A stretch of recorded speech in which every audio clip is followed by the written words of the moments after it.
여러분, 안녕하세요. 지혜로운 삶을 함께 나누는 시간입니다. 오늘은 정말 중요한 이야기를 하나 들려드리려고 합니다. 혹시 이런 경험 있으신가요? 오랜 친구에게 받은 문자 메시지 한 통 때문에 밤새 잠을 못 이룬 적 말이에요. 지난주 저에게 일어난 일입니다. 대학 동창이자 30년을 함께해온 친구에게서 문자가 왔어요. 내용은 이랬습니다. 야, 너 요즘 왜 이래? 예전 같지 않네. 나이 먹더니 완전 달라졌어. 그 순간 가슴이 철렁 내려앉았습니다. 30년 동안 제가 어떤 사람이었는지, 그리고 지금 제가 어떻게 달라진 건지 곰곰 생각해 보게 되었거든요. 사실 저는 최근에 큰 변화를 겪었습니다. 더 이상 남들 눈치 보며 살지 않기로 결심했거든요. 불편한 관계도 정리했고 제 돈으로 제가 하고 싶은 일들을 시작했어요. 그런데 그걸 보고 친구는 제가 이상해졌다고 느낀 거였어요. 그날 밤 저는 깊은 생각에 잠겼습니다. 정말 제가 이상해진 걸까요? 아니면 이제야 진짜 제다운 모습을 찾은 걸까요? 그리고 깨달았습니다. 중년 이후에는 완전히 다른 방식으로 살아야 한다는 걸 말이에요. 오늘 여러분께 전해드릴 이야기는 바로 이것입니다. 50을 넘어서도 당당하고 행복하게 살기 위해 반드시 알아야 할 3가지 비밀 말이에요. 첫째는 독이 되는 관계를 정리하는 용기, 둘째는 경제적 독립을 위한 현실적 전략, 셋째는 내 마음을 진정으로 채워주는 것을 찾는 방법입니다. 이 3가지를 제대로 실천한다면 누구에게 기대지 않고도 충분히 만족스러운 삶을 살 수 있습니다. 더 이상 자식들 눈치 보지 않아도 되고 친구들과 비교하며 위축되지도 않아요. 진짜 나다운 인생을 시작할 수 있거든요. 그런데 이걸 깨닫기까지 저는 정말 많은 시행착오를 겪었습니다. 때로는 외로웠고 때로는 불안했어요. 하지만 지금 돌이켜보면 그 모든 과정이 필요했던 것 같아요. 오늘 여러분께는 제가 겪었던 시간들을 압축해서 더 빠르게 변화할 수 있는 길을 알려드리고 싶습니다. 만약 지금 여러분이 이런 고민을 하고 계시다면 더욱 집중해서 들어주세요. 나이 들수록 친구 관계가 부담스러워진다. 자식들과의 관계에서 서운함이 쌓여간다. 경제적으로 불안해서 눈치를 보게 된다. 혼자 있는 시간이 공허하게 느껴진다. 이런 감정들 말이에요. 오늘 이 시간이 끝나면 여러분은 완전히 새로운 관점을 갖게 될 거예요. 그리고 내일부터 당장 실천할 수 있는 구체적인 방법들도 얻어가실 수 있을 거고요. 끝까지 함께 해주세요. 마이너스. 자, 그럼 이제 본격적으로 시작해 볼게요. 먼저 첫 번째 이야기부터 들려드릴게요. 바로 독이 되는 관계의 정체에 대한 이야기입니다. 여러분은 혹시 이런 친구 있으신가요? 만날 때마다 자기 자랑만 늘어놓는 친구, 여러분의 이야기는 들으려 하지 않으면서 자기 말만 하는 친구, 조금만 도움을 요청해도 온갖 핑계를 대는 친구 말이에요. 그런데 이상하게도 이런 친구들일수록 오래된 인연이라는 이유로 관계를 끊기가 어렵죠. 저에게도 그런 친구가 있었어요.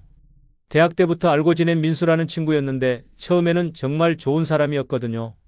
같이 공부도 하고 고민도 나누고 서로 힘든 일이 있으면 진심으로 도와주는 그런 사이였어요. 그런데 언제부터인가 민수와의 만남이 부담스러워지기 시작했어요. 만날 때마다 민수는 자기 이야기만 했거든요. 야, 내 아들 이번에 대기업 들어갔어. 연봉이 5천만 원이야. 우리 집 새로 산 차 봤어? 수입차야, 수입차. 이런 식으로 자랑만 늘어놓는 거예요. 처음에는 친구가 잘 되어서 좋다고 생각했어요. 그런데 민수는 제 이야기에는 전혀 관심이 없었어요. 제가 뭔가 말하려고 하면 그래? 그건 그렇고 내 얘기 좀 더 들어봐라면서 화제를 자기 쪽으로 돌리는 거예요. 더 심각한 건 민수가 은근히 저를 무시하는 발언을 자주 한다는 것이었어요. 너는 참 욕심이 없어. 그래서 지금까지 그 모양이지. 나 같으면 진작에 더 큰 일을 벌였을 텐데.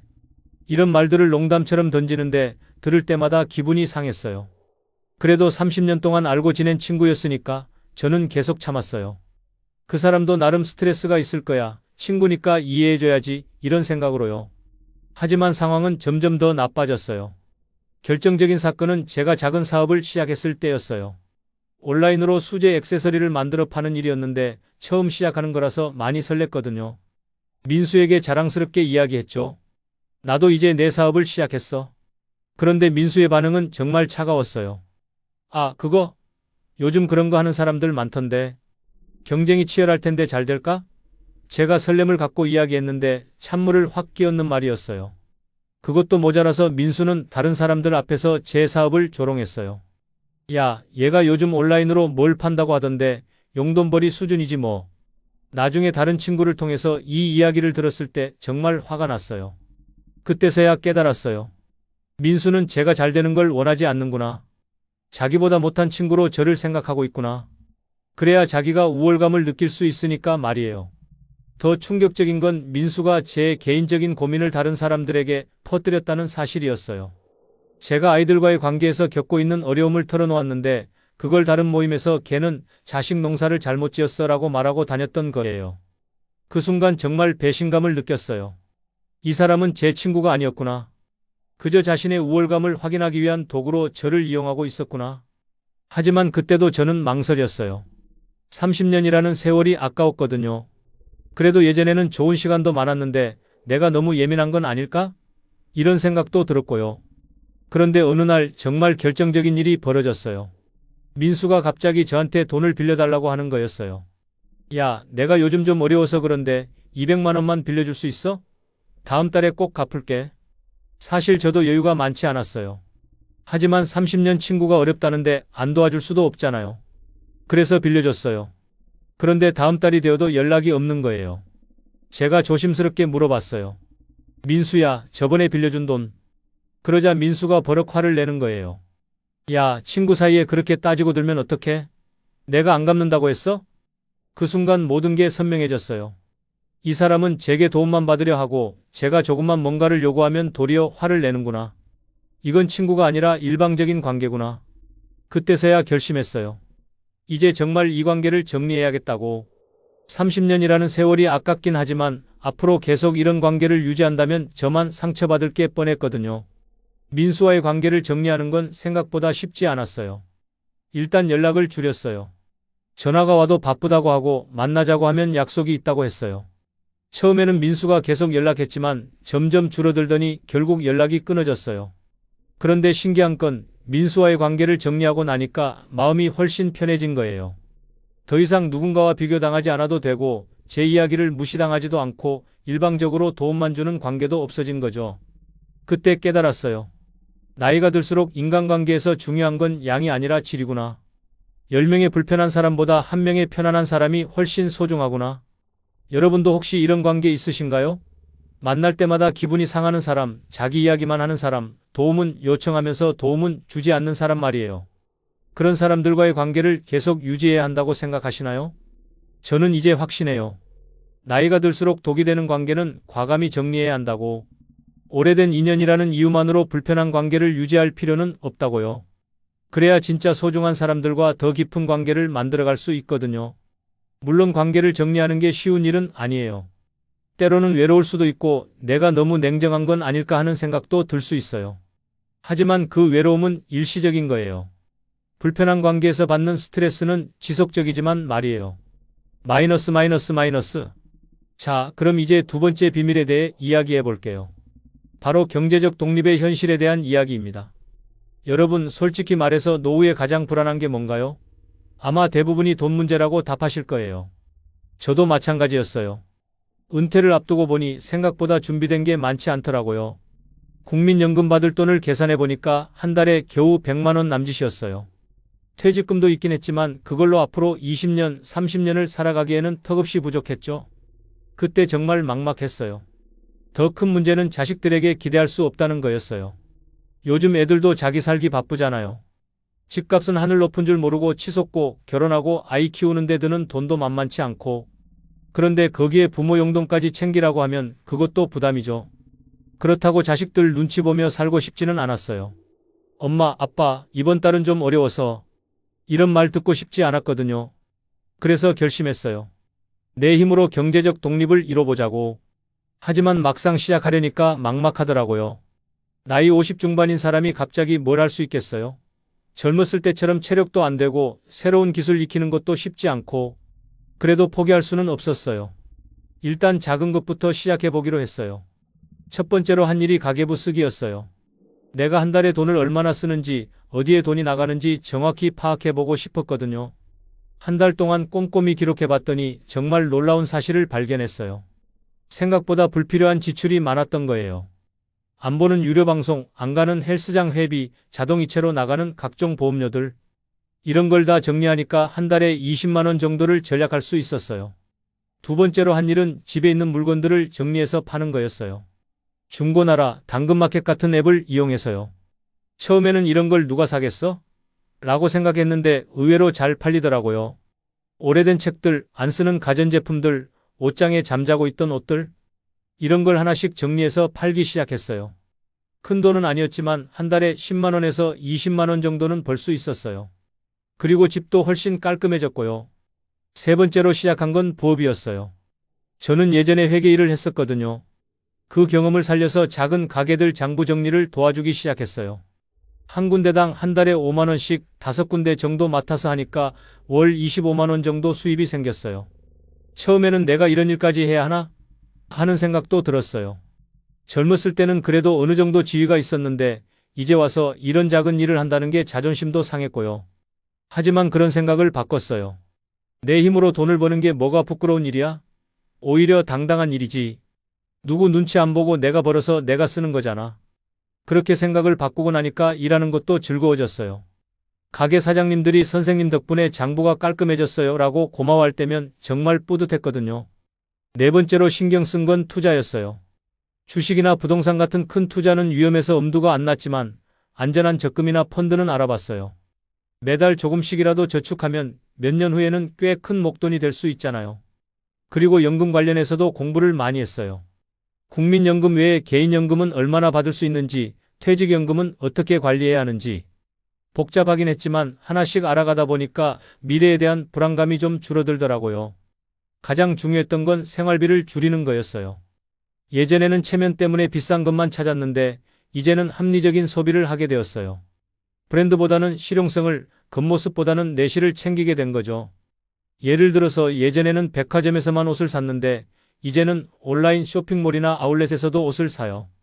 품질은 비슷한데 가격은 훨씬 저렴하거든요.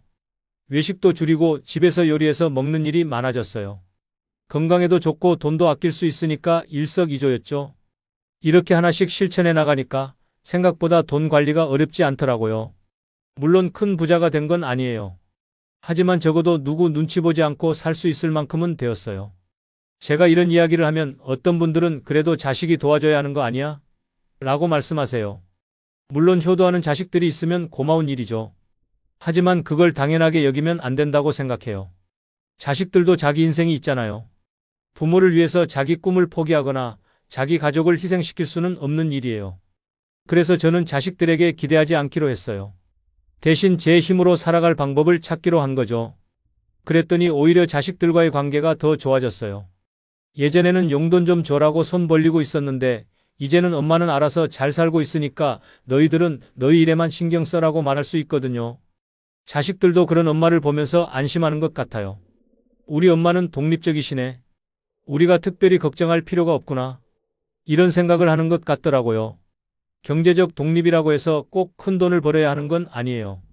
내가 쓸 돈을 내가 벌 수 있으면 되는 거예요. 월 100만 원이든 50만 원이든 그 돈으로 충분히 살 수 있다면 그것도 독립인 거죠. 중요한 건 자세예요. 누구에게 의존하지 않고 내 힘으로 살아간다는 자세. 그 자세만 있다면 나이가 들어서도 충분히 당당하게 살 수 있어요. 지금 이 글을 읽고 계신 분들 중에도 경제적인 불안감을 느끼고 계신 분들이 많을 거예요. 하지만 너무 걱정하지 마세요. 작은 것부터 하나씩 시작하다 보면 분명히 길이 보일 거예요. 마이너스. 이제 세 번째 비밀에 대해 말씀드릴게요. 바로 내 마음을 채우는 법에 대한 이야기입니다. 여러분, 돈도 있고 건강도 괜찮은데 왜 마음이 허전할 때가 있을까요? 특히 나이가 들수록 이런 감정을 더 자주 느끼게 되죠. 자식들은 다 키웠고 직장에서도 은퇴했고 이제 뭘 하며 살아야 할지 막막한 거예요. 저도 그런 시기가 있었어요. 경제적으로는 어느 정도 안정이 되었고 건강도 나쁘지 않았는데 뭔가 공허한 느낌이 들었거든요. 아침에 일어나서 오늘은 뭘 하지? 라고 생각하는 날들이 많았어요. 그런데 어느 날 깨달았어요. 지금까지 저는 남을 위해서만 살았구나. 남편을 위해서, 자식들을 위해서, 직장을 위해서. 정작 나 자신을 위해서는 뭘 해본 적이 없었던 거예요. 젊었을 때는 그럴 시간도 없었고 그럴 여유도 없었어요. 하루하루 바쁘게 살다 보니까 내가 뭘 좋아하는지, 뭘 할 때 행복한지 생각해 볼 겨를이 없었던 거죠. 그래서 결심했어요. 이제부터는 나를 위한 시간을 만들어 보자고. 내가 진짜 좋아하는 게 뭔지 찾아보자고. 처음에는 막막했어요. 취미라고 할 만한 게 별로 없었거든요. 젊었을 때 좋아했던 것들은 기억도 잘 안 나고 새로운 걸 시작하기에는 나이가 많다는 생각도 들었어요. 그런데 우연한 기회에 동네 문화센터에서 하는 요리 교실을 알게 되었어요. 평소에 요리에 관심이 있었는데 늘 바쁘다는 핑계로 제대로 배워본 적이 없었거든요. 처음에는 망설였어요. 내 나이에 요리 교실이라니. 하지만 용기를 내서 등록해봤어요. 그런데 정말 재미있더라고요. 새로운 요리를 배우고 맛있게 만들어내는 과정이 정말 즐거웠어요. 무엇보다 좋았던 건 비슷한 연령대의 사람들을 만날 수 있었다는 거예요. 다들 저처럼 새로운 취미를 찾아서 온 사람들이라 서로 이해하고 공감하는 부분이 많았어요. 그분들과 이야기를 나누면서 알게 된 건데 나이 들어서 새로운 취미를 시작하는 사람들이 생각보다 많더라고요. 어떤 분은 60이 넘어서 그림을 시작하셨고 어떤 분은 피아노를 배우고 계셨어요. 그분들을 보면서 깨달았어요. 아, 나이는 숫자일 뿐이구나. 하고 싶은 마음만 있다면 언제든지 새로운 도전을 할 수 있구나. 요리 교실을 다니면서 자신감도 생겼어요. 새로운 레시피를 익히고 집에서 가족들에게 맛있는 음식을 해줄 때마다 뿌듯함을 느꼈거든요. 그리고 요리를 하면서 또 다른 재미를 발견했어요. 바로 사진 찍기였어요. 예쁘게 만든 음식을 사진으로 남겨두고 싶어서 시작한 건데 점점 사진 자체에 관심이 생기더라고요. 스마트폰으로 사진을 찍기 시작해서 나중에는 작은 카메라도 하나 샀어요. 동네 산책을 하면서 예쁜 풍경이나 꽃들을 찍어서 SNS에 올리기도 했어요.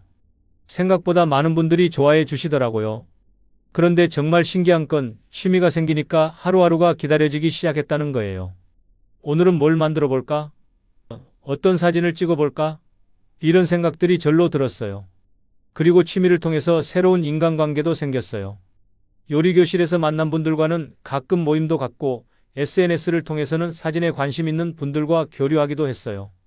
이런 관계들이 예전의 인간관계와 다른 점은 서로 비교하지 않는다는 거예요. 같은 취미를 공유하니까 서로를 격려하고 응원하는 분위기였어요. 오늘 음식 정말 맛있게 만드셨네요. 사진이 정말 예쁘게 나왔어요. 이런 긍정적인 이야기들만 오가는 거예요. 그러면서 깨달았어요. 진짜 건강한 인간관계라는 게 이런 거구나. 서로를 깎아내리는 게 아니라 서로를 격려하고 응원하는 관계.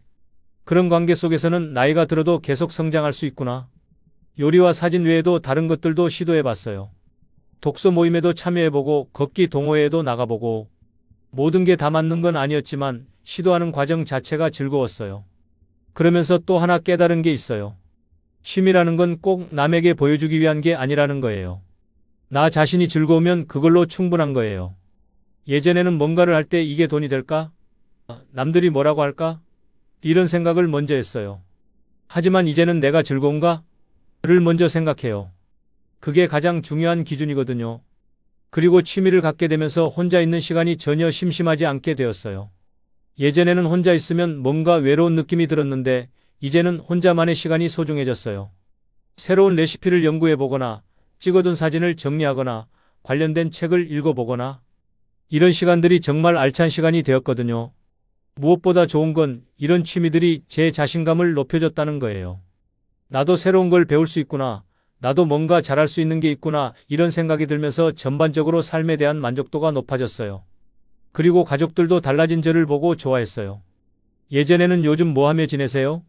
라고 물으면 별로 할 말이 없었는데 이제는 신나게 이야기할 거리가 많아졌거든요. 자식들도 엄마가 요즘 정말 활기차 보이세요 라고 말해줘요. 그런 말을 들을 때마다 정말 뿌듯해요. 여러분도 혹시 요즘 뭔가 허전한 느낌이 드신다면 새로운 취미 하나쯤 시작해 보시는 건 어떨까요? 거창한 걸 할 필요는 없어요. 작은 것부터 시작하면 돼요. 산책하면서 예쁜 풍경 사진 찍기, 집에서 간단한 요리 해보기, 좋아하는 책 읽고 감상 적어보기. 이런 소소한 것들부터요. 중요한 건 완벽하게 하려고 하지 말고 즐기는 마음으로 하는 거예요.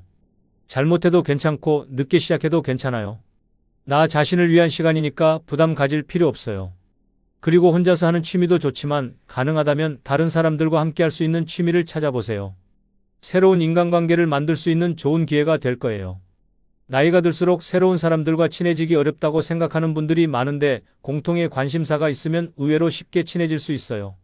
그리고 그런 관계들이 정말 순수하고 건강한 관계가 되는 경우가 많아요. 마이너스. 자, 이제 이 모든 변화들이 제 삶에 어떤 영향을 미쳤는지 말씀드릴게요. 첫 번째로 인간관계에서 완전히 달라졌어요. 예전에는 모든 사람들과 좋은 관계를 유지해야 한다고 생각했거든요. 그래서 불편한 사람들과도 억지로 만나고 기분 나쁜 말을 들어도 참았어요. 하지만 이제는 달라요. 저와 잘 맞지 않는 사람들과는 거리를 두고 정말 편하고 좋은 사람들과만 깊은 관계를 맺어요. 친구의 수는 줄어들었지만 관계의 질은 훨씬 높아졌어요. 예를 들어서 요리교실에서 만난 경숙이라는 분이 계세요.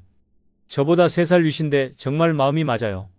둘 다 새로운 걸 배우는 걸 좋아하고 서로를 격려해주고 진심으로 응원해줘요. 경숙 씨와는 일주일에 한 번씩 만나서 새로운 카페도 가보고 맛있는 식당도 가보고 가끔은 같이 요리도 해요. 이런 시간들이 정말 소중해요. 나이 들어서 이렇게 순수한 우정을 만날 수 있을 거라고는 생각도 못했거든요. 두 번째로 자식들과의 관계도 좋아졌어요. 예전에는 제가 자식들에게 의존하려는 마음이 있었어요. 자주 연락해달라, 자주 와달라 이런 식으로요. 그러면 아이들도 부담스러워 했었거든요. 하지만 이제는 완전히 달라졌어요. 저는 제 생활이 있고 아이들은 아이들 생활이 있다고 인정해요.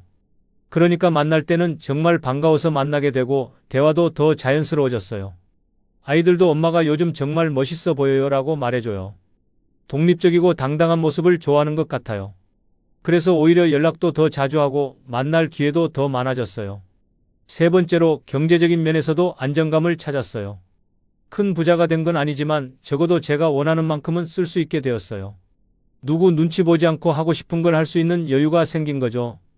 예를 들어서 좋은 식재료를 사서 요리를 한다든지 카메라 관련 소품을 산다든지 가끔 혼자 여행을 간다든지 이런 일들을 할 때 누구한테 허락받을 필요도 없고 눈치 볼 필요도 없어요. 네 번째로 건강관리도 훨씬 체계적으로 하게 되었어요. 예전에는 아프면 그때 가서 치료하는 시기였는데 이제는 예방 중심으로 관리해요. 정기검진도 빠뜨리지 않고 운동도 꾸준히 하고 식단도 신경 써서 관리해요. 건강한 몸이 있어야 하고 싶은 일들을 계속할 수 있잖아요. 그래서 건강관리에 투자하는 시간과 돈을 아깝다고 생각하지 않아요. 가장 큰 변화는 마음가짐이에요. 예전에는 늘 불안했어요. 나이 들면 어떻게 되지? 혼자 남으면 어떻게 하지? 이런 걱정들이 항상 마음 한구석에 있었거든요. 하지만 이제는 미래가 기대돼요. 내년에는 뭘 새로 배워볼까? 다음에는 어디로 여행을 가볼까? 이런 생각들이 들어요. 나이가 든다는 게 끝이 아니라 새로운 시작이라는 걸 깨달았거든요. 그리고 무엇보다 혼자 있는 시간이 전혀 외롭지 않아요.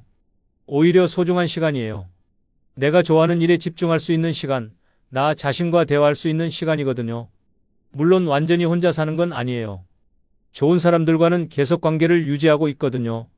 하지만 그 관계들도 예전과는 질이 달라요. 서로에게 의존하는 관계가 아니라 서로를 응원하고 격려하는 건강한 관계예요. 이런 변화들을 겪으면서 깨달은 게 있어요. 나이가 든다는 건 끝이 아니라 새로운 가능성의 시작이라는 거예요. 젊었을 때는 남을 위해 살느라 바빴지만 이제는 진짜 나를 위해 살 수 있는 시간이 온 거잖아요. 그래서 지금이 인생에서 가장 자유로운 시기라고 생각해요. 더 이상 누구에게 인정받으려고 애쓸 필요도 없고 남들과 비교하며 살 필요도 없어요. 오직 나 자신의 기준으로 나 자신의 속도로 살아갈 수 있는 거죠. 마이너스. 자, 이제 마무리를 지어볼게요. 오늘 여러분께 말씀드린 3가지 비밀을 다시 한번 정리해 드릴게요. 첫째, 독이 되는 관계는 과감히 정리하세요. 오래된 인연이라는 이유만으로 불편한 관계를 유지할 필요는 없어요. 나이가 들수록 인간관계에서 중요한 건 양이 아니라 질이에요. 10명의 불편한 사람보다 1명의 편안한 사람이 훨씬 소중합니다. 둘째, 경제적 독립을 위해 노력하세요. 큰 부자가 될 필요는 없어요. 내가 쓸 돈을 내 힘으로 벌 수 있으면 그걸로 충분해요. 지출을 관리하고 작은 수입원이라도 만들어 보세요. 그러면 누구 눈치 보지 않고 당당하게 살 수 있어요. 셋째, 내 마음을 채울 수 있는 것을 찾으세요. 나이가 들었다고 해서 새로운 도전을 포기할 필요는 없어요. 작은 취미라도 좋으니 나만의 즐거움을 찾아보세요. 그러면 하루하루가 기다려지는 삶을 살 수 있어요. 이 3가지만 실천하셔도 여러분의 삶이 완전히 달라질 거예요. 더 이상 누구에게 의존하지 않아도 되고 누구의 기준에 맞추지 않아도 돼요. 오직 여러분 자신의 방식으로 행복한 삶을 살아갈 수 있습니다. 변화는 하루아침에 이루어지지 않아요. 저도 이런 깨달음을 얻고 실천하기까지 많은 시간이 걸렸거든요. 때로는 외로웠고 때로는 불안했어요. 하지만 포기하지 않고 꾸준히 노력했더니 지금의 만족스러운 삶을 얻을 수 있었어요. 여러분도 너무 조급해하지 마세요. 하나씩 천천히 바꿔나가면 돼요. 오늘은 불편한 관계 하나를 정리해보고, 내일은 가계부를 써보고, 모레는 새로운 취미 하나를 찾아보세요. 이런 작은 변화들이 쌓여서 큰 변화를 만들어낼 거예요. 그리고 기억하세요. 나이가 든다는 건 끝이 아니라 새로운 시작이에요. 이제야 진짜 나를 위한 삶을 살 수 있는 시간이 온 거잖아요. 그러니까 두려워하지 말고 당당하게 변화를 시작해보세요. 혼자서도 충분히 행복할 수 있어요. 아니, 어떤 면에서는 혼자일 때 더 행복할 수 있어요. 누구 눈치 보지 않고 누구와 비교하지 않고 오직 나 자신만을 위해 살 수 있는 삶이니까요. 오늘 이 이야기가 여러분께 조금이나마 도움이 되었기를 바라요. 그리고 여러분도 저처럼 멋지고 당당한 중년의 삶을 살아가시기를 진심으로 응원합니다. 마지막으로 여러분의 경험담도 궁금해요. 댓글로 여러분만의 변화 이야기를 들려주세요. 서로의 경험을 나누다 보면 더 많은 분들에게 도움이 될 거예요. 오늘도 좋은 하루 되세요. 그리고 기억하세요. 여러분은 혼자서도 충분히 멋지고 행복한 사람이에요. 감사합니다. 안녕하세요, 여러분. 오늘 이 자리에 함께 해주셔서 진심으로 감사합니다. 잠깐, 혹시 이런 말 들어보신 적 있으신가요? 아버지, 이제 요양원 알아보시는 게 어떨까요? 충격적이게도 현재 우리나라 노인 10명 중 3명이 자녀로부터 이런 말을 듣고 있다고 합니다. 40년을 자식 뒷바라지로 살아온 부모가 정작 도움이 필요할 때는 짐 취급받는 현실. 정말 가슴 아프지 않으신가요? 하지만 오늘 여러분께 완전히 다른 이야기를 들려드리려고 합니다. 70세가 넘어서도, 아니 70세부터가 진짜 시작일 수 있다는 놀라운 이야기 말입니다. 실제로 한 분이 자녀들에게 버림받은 순간부터 시작해서 어떻게 경제적으로 자유로워지고 건강을 되찾고 진정한 행복을 찾아가셨는지, 그 모든 과정을 생생하게 들려드릴게요. 특히 70대 이후에 반드시 갖춰야 할 3가지가 무엇인지, 그리고 그것들을 어떻게 하나씩 만들어 나갈 수 있는지 구체적으로 알아보겠습니다. 끝까지 함께 해주신다면 여러분의 남은 인생이 완전히 달라질 수 있는 새로운 가능성을 발견하시게 될 거예요. 지금부터 시작하는 이 이야기가 여러분에게도 새로운 희망이 되기를 진심으로 바랍니다. 여러분, 40년이라는 시간이 어떤 의미인지 아시나요? 한 사람이 태어나서 장성할 때까지의 시간이죠. 오늘 말씀드릴 분도 정확히 40년을 자녀들을 위해 살아오셨습니다. 이분을 김 선생님이라고 부르겠습니다. 김 선생님은 40대의 아내를 잃고 홀로 2 아들을 키우셨어요. 당시 상황을 상상해 보세요. 아내의 병원비로 바닥난 통장, 어린 2 아이, 그리고 앞이 보이지 않는 절망감. 하지만 김 선생님은 포기하지 않으셨습니다. 내가 고생해서라도 우리 애들은 떳떳하게 살아야 해. 이 한 가지 신념으로 매일 새벽 5시에 일어나 밤늦게까지 일하셨어요. 남들보다 2시간 먼저 나가서 남들보다 2시간 늦게 들어오는 생활. 월급이 모자라면 야간 경비까지 서가며 아이들 학원비를 마련하셨죠. 점심값을 아껴가며 모은 돈으로 대학 등록금을 냈고 결혼할 때는 아파트 전세금까지 지원해 주셨습니다. 정말 한 푼 한 푼이 피와 땀이었을 거예요. 그런데 그 모든 희생이 헛되지 않았다고 생각하셨어요. 왜냐하면 아들들이 훌륭하게 자라고 있었거든요. 큰아들은 공무원이 되어 아버지 제가 이제 안정적인 직장 얻었어요 라고 말할 때 김 선생님의 가슴이 얼마나 뿌듯하셨을까요? 작은 아들도 작은 가게지만 열심히 운영하며 가족을 꾸려나가는 모습이 대견하셨다고 해요. 특히 큰아들이 첫 월급을 받고 작은 봉투를 내밀며 아버지, 이거 제가 번 돈이에요. 아버지 맛있는 거 사 드세요 라고 했을 때 그 순간의 감동을 어떻게 표현할 수 있을까요? 40년 고생이 보상받는 순간이었을 거예요. 작은 아들도 결혼할 때 아버지, 이제 제가 아버지 모실게요. 아버지 외롭게 안 살게 해드릴게요 라고 약속했어요. 김 선생님은 그때 생각하셨죠. 드디어 다 해냈구나. 이제야 조금은 편해질 수 있을까? 하지만 현실은 달랐습니다. 손자가 태어나자 밤낮 없이 아이를 돌봐달라는 부탁이 들어왔어요. 70대의 몸으로 기저귀를 갈고 새벽의 울음소리에 잠을 깨어 달래주고 허리가 쑤셔도 묵묵히 견디셨죠. 손자가 품에 안겨 웃어줄 때마다 행복하다고 생각하셨어요. 이제는 내 역할이 아버지에서 할아버지로 바뀌었구나. 그런데 어느 날 며느리에게서 예상치 못한 전화가 왔습니다. 아버지, 혹시 그동안 모아둔 돈 있으세요? 갑작스러운 질문에 당황하셨죠. 저희 아이 학원비가 좀 부족해서요. 아버지, 그동안 용돈 드린 거 모아놓으셨죠? 김 선생님은 솔직하게 대답하셨어요. 며느리야, 할아버지도 생활비가 필요해서 남은 돈이 없단다. 그러자 며느리의 목소리가 차갑게 변했어요. 아, 그렇구나. 아버님이 그러시면 어쩔 수 없지만. 그날 이후부터 분위기가 달라지기 시작했습니다. 전에는 하루에도 몇 번씩 연락하던 아들들이 점점 전화하는 횟수가 줄어들었어요. 손자를 봐달라는 부탁도 사라졌고 단순한 안부 전화조차 뜸해졌습니다. 처음엔 바쁜가 보다 하고 넘어가셨지만 명절에 만난 자녀들의 대화를 우연히 듣게 되면서 충격적인 사실을 알게 되셨어요. 부엌에서 설거지를 하시는데 거실에서 들려오는 소리가 귀에 들어왔어요. 아, 진짜 요즘 너무 힘들어. 아이 학원비에 대출 이자까지 돈 들어갈 때가 한두 군데가 아니야. 큰며느리의 한숨 섞인 목소리였어요. 그리고 이어진 큰아들의 말에 김 선생님의 손이 순간 멈췄습니다. 그러니까 아버지도 이제 좀 현실적으로 생각하셔야지. 솔직히 아버지가 여기 계속 계시는 것도 눈치 보이지 않아?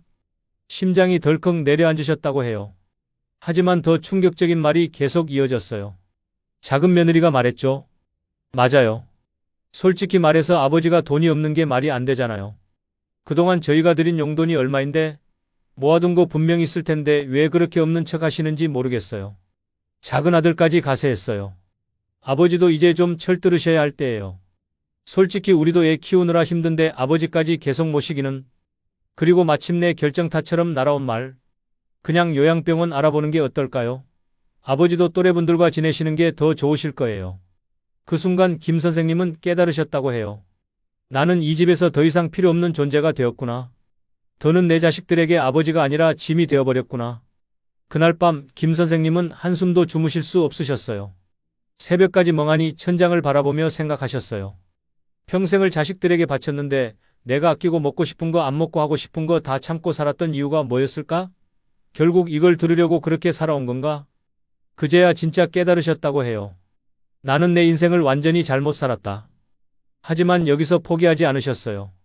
그날 밤 김 선생님은 결심하셨습니다. 이제부터는 나를 위해 살겠다. 그리고 이 결심이 그분의 남은 인생을 완전히 바꿔놓았습니다. 다음날 아침 거울 속 자신의 모습을 바라보셨어요. 얼굴에는 깊은 주름이 자리 잡았고 등은 구부정하게 굽어 있었어요. 평생 가족을 위해 살았지만 정작 내 삶에는 아무것도 남지 않았다는 사실이 뼛속까지 서늘하게 다가왔다고 해요. 이대로는 안 된다. 70세라도 늦지 않았다. 김 선생님은 작게라도 내 힘으로 돈을 벌기로 결심하셨어요. 하지만 현실은 냉정했죠. 70세 노인을 고용할 곳을 찾기가 쉽지 않았어요. 그런데 그때 문득 아주 오래전 아내가 했던 말이 떠올랐다고 해요. 여보, 우리 고향 산 밑에 있는 그 밭만은 절대 팔지 마. 언젠가 큰 돈이 될 거야. 여러분, 때로는 인생에서 가장 절망적인 순간에 기적 같은 일이 일어나기도 합니다. 김 선생님에게도 그런 순간이 찾아왔어요. 아내가 떠난 후 시골 고향에 조그맣게 남겨둔 밭이 하나 있었어요. 아내는 늘 이 땅만은 언젠가 값어치가 오를 거야 라고 말씀하셨지만 김 선생님은 그 말을 크게 신경 쓰지 않으셨어요. 그저 시골 밭 하나 남겨놓은 게 무슨 의미가 있겠냐고 생각하셨거든요. 아이들 키우랴, 생활비 대랴, 정신없이 살다 보니 그 땅은 머릿속에서조차 사라진 지 오래였어요. 그런데 이상하게도 아내의 그 말이 떠오른 순간 마음속에서 이상한 예감이 들었다고 해요. 김 선생님은 서둘러 고향 이장님께 전화를 거셨어요. 이장님, 혹시 40년 전에 아내가 사둔 밭이 있는데요. 이장님은 주소를 묻더니 갑자기 목소리가 변했어요. 어이고, 김씨 아저씨, 그 땅 지금 내놓으실 생각 있어요? 네. 왜요? 아저씨 땅이요. 지금 신도시 개발구역에 포함됐거든요. 순간 핸드폰을 꽉 쥔 손에 힘이 들어갔다고 해요. 그게 무슨 말이에요? 그 지역이 지금 KTX역 건설과 신도시 개발 계획에 들어가면서 보상금이 엄청나게 올라갔어요. 현재 시세로 보면 아저씨가 상상하시는 그 이상입니다. 믿을 수 없으셨어요.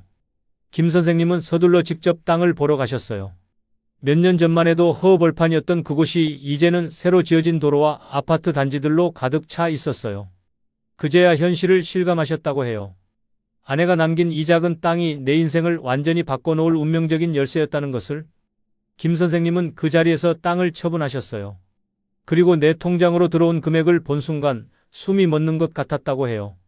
이 돈이 정말 내 돈인가? 40년 동안 아내가 남긴 작은 땅 하나로 김 선생님은 내 평생 처음으로 경제적 자유를 얻으셨어요. 그런데 김 선생님은 이 돈을 그냥 통장에 넣어두지 않으셨어요. 이제 진짜 내 인생을 살아야겠다. 70세의 나이에 새로운 도전을 시작하셨어요.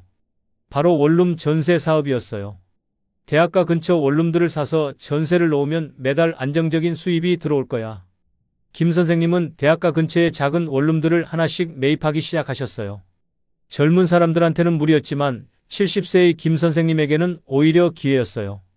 왜냐하면 그동안의 인생 경험으로 젊은 세입자들의 마음을 이해하셨거든요. 아저씨, 수리비 너무 비싸게 받지 마세요. 할아버지, 전세금 올리지 마세요. 그런 말들을 들으면서도 김 선생님은 합리적인 가격에 깔끔하게 관리해 주셨어요. 그 결과 입소문이 났어요. 김씨 할아버지 원룸은 깨끗하고 인심도 좋아요. 우리 할아버지한테 가면 박하지 않아요. 어느새 김 선생님이 관리하시는 원룸들은 공실이 생기지 않았어요. 한 달에 10개 원룸에서 나오는 전세금 이자만으로도 넉넉한 생활비가 마련되었어요. 그리고 그 소식이 자식들에게도 전해졌죠. 아버지, 요즘 어떻게 지내세요? 아버지, 뭐 필요한 거 없으세요? 얼마 전까지 요양병원 가는 게 어때요? 라고 말하던 아이들이 이제는 나를 걱정하는 척하며 연락해 오기 시작했어요. 김 선생님은 웃으며 대답하셨어요. 괜찮다. 아버지 이제 아주 잘 살고 있어. 하지만 여기서 멈추지 않으셨어요. 갑자기 큰 돈을 얻었다고 해서 그냥 가만히 있을 생각은 없었거든요. 나는 이제부터 나를 위한 인생을 살기로 했으니까. 그렇게 시작한 게 동네 작은 철물점이었어요. 처음에는 그저 심심해서 평생 일하면서 익힌 기술을 활용해 보자 싶었을 뿐이었죠. 70세의 철물점 사장이라니 사람들은 처음에 의아해했어요. 그런데 뜻밖의 일이 벌어졌어요. 할아버지, 이거 어떻게 고치는지 아세요? 우리 집 변기가 고장났는데 봐주실 수 있나요? 김 선생님은 손님들과 자연스럽게 대화를 나누며 평생 쌓아온 기술로 간단한 수리도 해주곤 하셨어요. 할아버지 정말 만능이시네요. 이런 건 어디 가서 배우는 거예요? 70년 인생의 경험과 정성스러운 손길로 물건을 고쳐주니 사람들이 좋아했어요. 특히 혼자 사는 젊은 사람들은 집안 고장난 것들을 가져와서 고쳐달라고 부탁하곤 했어요. 할아버지, 이거 고치면 얼마예요? 아이고, 이런 건 돈 받을 것도 없어. 그냥 가져가. 소문은 순식간에 퍼졌어요.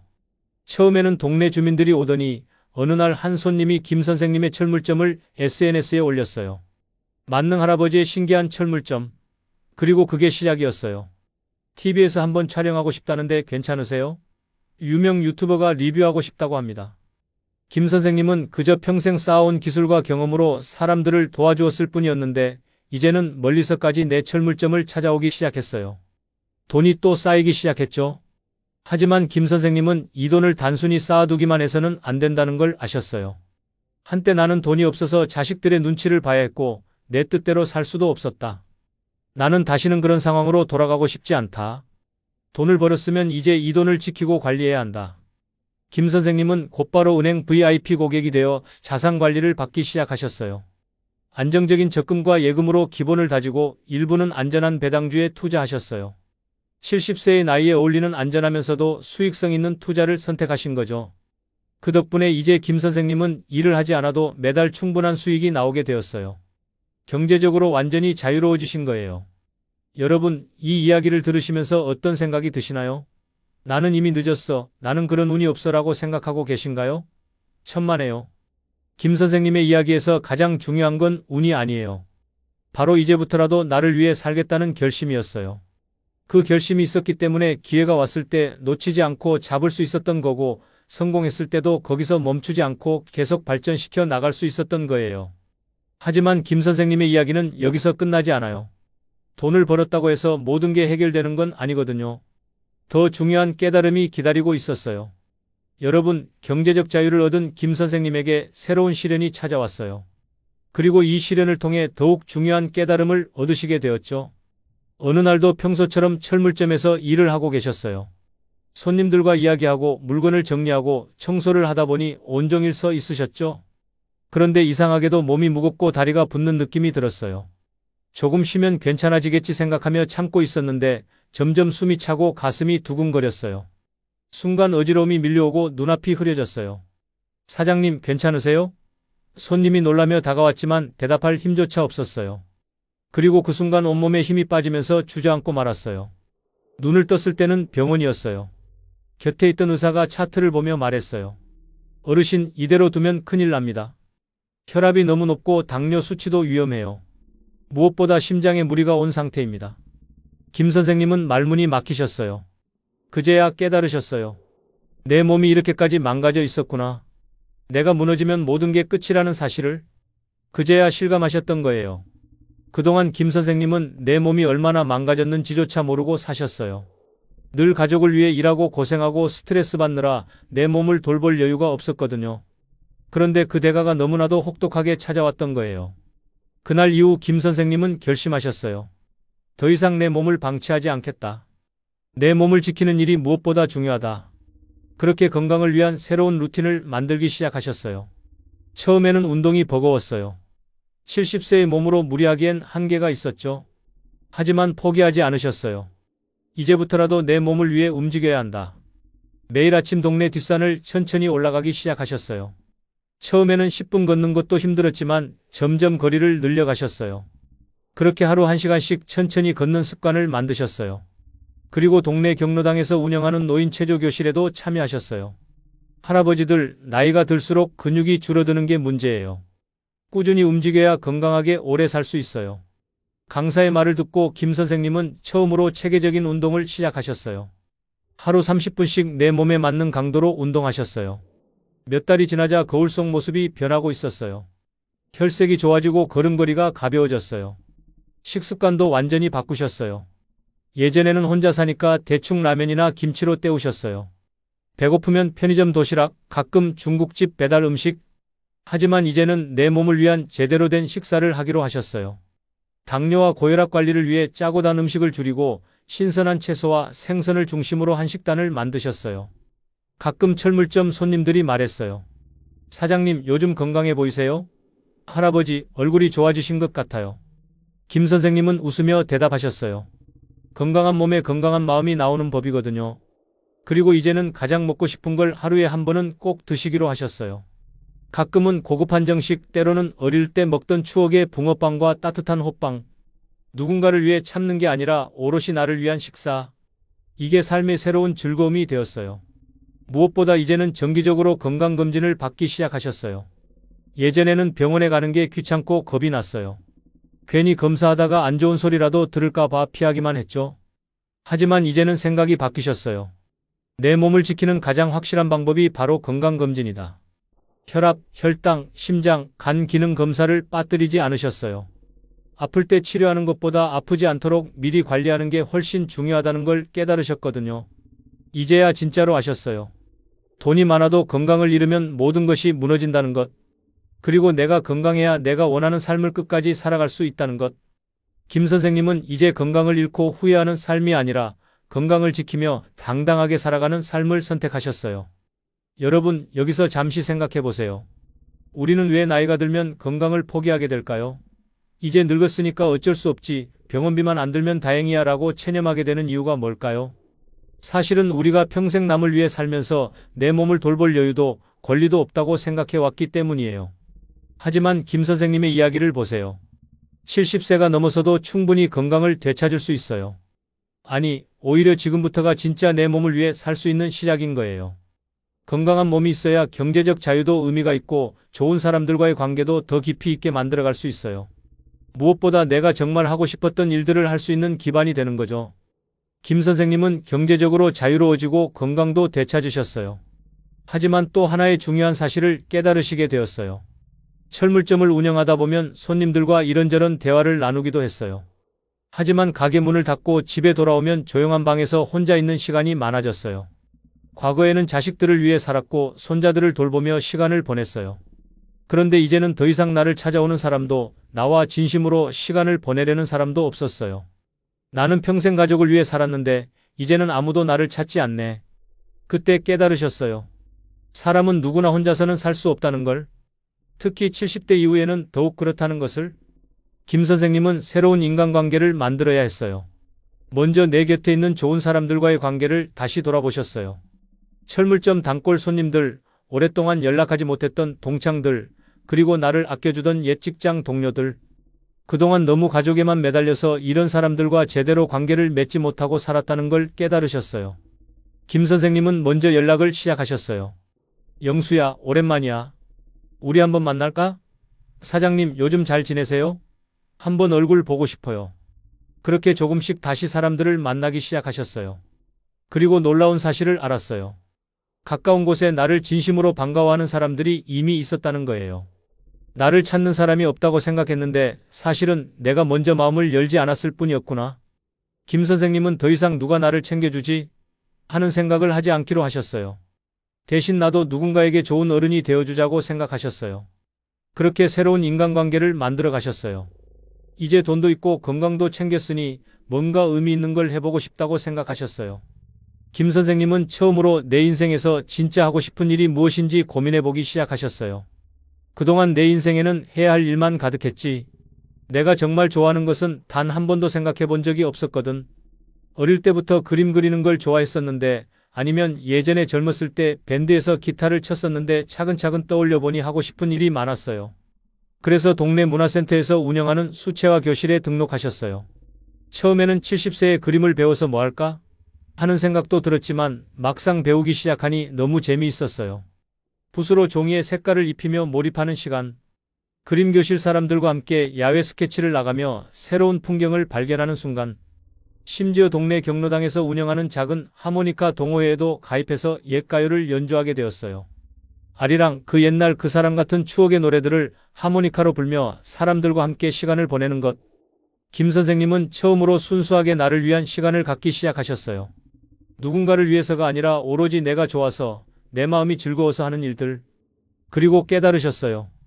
이렇게 사는 것이 바로 진짜 행복한 노년이라는 것을. 그런데 정말 신기한 일이 벌어졌어요. 그러던 어느 날 철물점으로 뜻밖의 손님이 찾아왔어요. 아버지. 고개를 들어보니 큰아들이 서 있었어요. 뒤에는 작은 아들과 며느리들까지 함께 있었어요. 놀란 얼굴로 철물점을 둘러보던 큰아들이 조심스럽게 물었어요.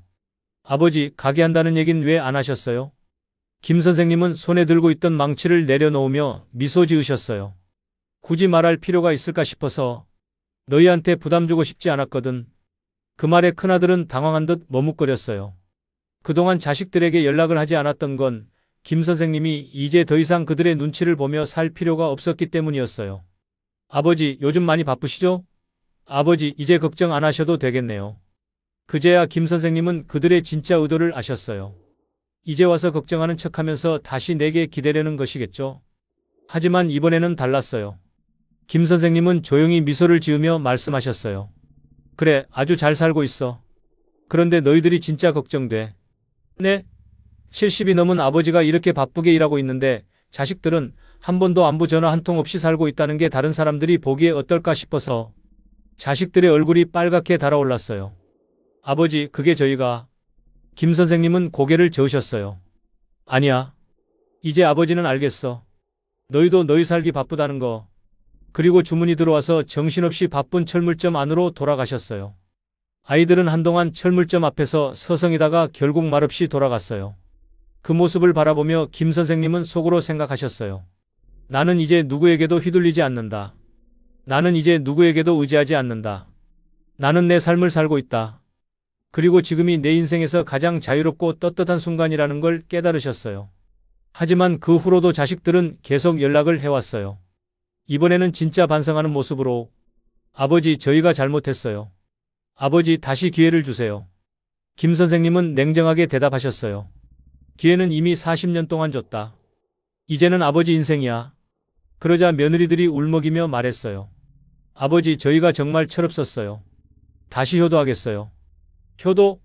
김 선생님은 웃으셨어요. 효도는 부모가 힘들 때 하는 거야. 부모가 잘 살 때 와서 하는 건 효도가 아니라 투자지. 그 말에 자식들은 할 말을 잃었어요. 김 선생님은 마지막으로 말씀하셨어요. 너희들이 진짜 아버지를 위한다면 이제 그만 귀찮게 하지 마라. 아버지는 지금이 가장 행복하다. 여러분, 이 이야기를 들으시면서 어떤 생각이 드시나요? 혹시 너무 냉정한 거 아닌가? 라고 생각하시는 분도 계실 거예요. 하지만 생각해보세요. 김 선생님이 정말 냉정한 사람이었을까요? 그분은 40년 동안 자식들을 위해 모든 걸 희생하신 분이에요. 그런데 정작 도움이 필요할 때는 요양원에 보내려고 했던 자식들이 아버지가 잘 살게 되니까 다시 관심을 보이는 거죠. 김 선생님이 선택하신 건 냉정함이 아니라 자존감이었어요. 더 이상 이용당하지 않겠다는 당당함이었어요. 그리고 이제부터는 진짜 나를 위해 살겠다는 결심이었어요. 이제 김 선생님은 깨달으셨어요. 내 삶은 70세부터가 진짜 시작이라는 것을. 더 이상 누군가를 위해 희생하는 사람이 아니에요. 경제적으로도 건강적으로도 그리고 관계에서도 자유로워지셨어요. 그리고 마침내 진짜 나를 위한 삶을 살고 계세요. 김 선생님의 하루는 이제 완전히 달라졌어요. 아침에 일어나면 가장 먼저 하시는 일이 거울을 보며 인사하는 거예요. 오늘도 고생 많았어. 오늘은 뭘 하며 행복하게 보낼까? 예전에는 다른 사람이 뭘 원하는지, 무엇을 해야 하는지만 생각했다면 이제는 내가 무엇을 원하는지, 내가 무엇을 하고 싶은지를 먼저 생각하세요. 아침 산책을 하시면서 만나는 동네 할머니, 할아버지들과 자연스럽게 인사를 나누세요. 김 사장님, 오늘도 정정하시네요. 할아버지, 요즘 그림 잘 그리신다면서요? 이런 소소한 대화들이 김 선생님에게는 새로운 기쁨이 되었어요. 누군가에게 인정받기 위해서가 아니라 그냥 순수하게 사람과 사람이 만나는 따뜻함이었거든요. 철물점에서도 손님들과의 관계가 달라졌어요. 이제는 어떻게 하면 더 많이 팔까? 가 아니라 어떻게 하면 이 사람에게 진짜 도움이 될까? 를 생각하세요. 그러다 보니 자연스럽게 신뢰가 쌓이고 입소문이 나고 결과적으로 수입도 늘어났어요. 할아버지, 이 망치 어떤 게 좋을까요? 그 젊은이 뭐 했을 거야? 용도에 따라 달라지거든. 이런 대화를 나누며 정말 필요한 걸 권해드리니 손님들이 더욱 만족해했어요. 문화센터 수채화 교실에서는 새로운 친구들을 만나셨어요. 나이도 다르고 살아온 배경도 다르지만 그림을 그리는 순간만큼은 모두 같은 마음이 되는 거예요. 김 선생님, 이번 그림 정말 멋지네요. 색감이 어떻게 이렇게 자연스러워요? 하하, 나도 처음엔 서툴렀는데 계속 하다 보니 조금씩 늘더라고. 하모니카 동호회에서는 옛 추억을 함께 나누는 시간이 많아졌어요. 같은 세대를 살아온 분들과 그때 그 노래 이야기를 하면서 웃고 즐기는 시간들. 이런 순간들이 김 선생님에게는 진짜 소중한 보물이 되었어요. 가끔 젊은 손님들이 물어봐요. 할아버지는 어떻게 이렇게 활기차게 사세요? 비결이 뭐예요? 그러면 김 선생님은 이렇게 대답하세요. 비결이라고 할 것도 없어. 그냥 이제부터는 나를 위해 살기로 했거든. 남을 위해 사느라 놓쳤던 시간들을 되찾고 있는 거야. 할아버지가 젊어 보이는 이유가 그거구나. 그래, 나이는 숫자일 뿐이야. 중요한 건 마음이지. 김 선생님은 이제 자신의 경험을 다른 분들과 나누는 일도 하고 계세요. 가끔 비슷한 상황에 있는 어르신들이 철물점을 찾아와서 고민을 털어놓으시거든요. 김 사장님, 저도 자식들이 요양원 얘기를 하는데 어떻게 해야 할까요? 그러면 김 선생님은 정성스럽게 조언해드려요. 첫 번째로는 경제적으로 독립하는 거야. 돈이 있어야 누구한테도 굽신거리지 않고 살 수 있거든. 두 번째는 건강을 챙기는 거고, 세 번째는 나만의 즐거움을 찾는 거야. 그게 가능할까요? 저는 이미 70이 넘었는데, 나도 70에 시작했어. 늦은 건 없어. 중요한 건 지금부터 시작하겠다는 마음이지. 실제로 김 선생님의 조언을 듣고 작은 가게를 시작하신 분, 건강을 되찾으신 분, 새로운 취미를 찾으신 분들이 하나둘 생겨나고 있어요. 그럴 때마다 김 선생님은 뿌듯함을 느끼세요. 내가 겪었던 힘든 시간들이 헛되지 않았구나. 이제 누군가에게 도움이 되고 있구나.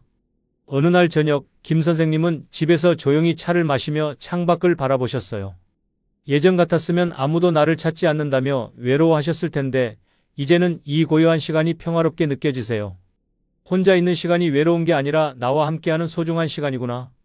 핸드폰을 보니 수채화 교실 친구들의 단체 채팅방에 내일 야외 스케치 계획이 올라와 있어요.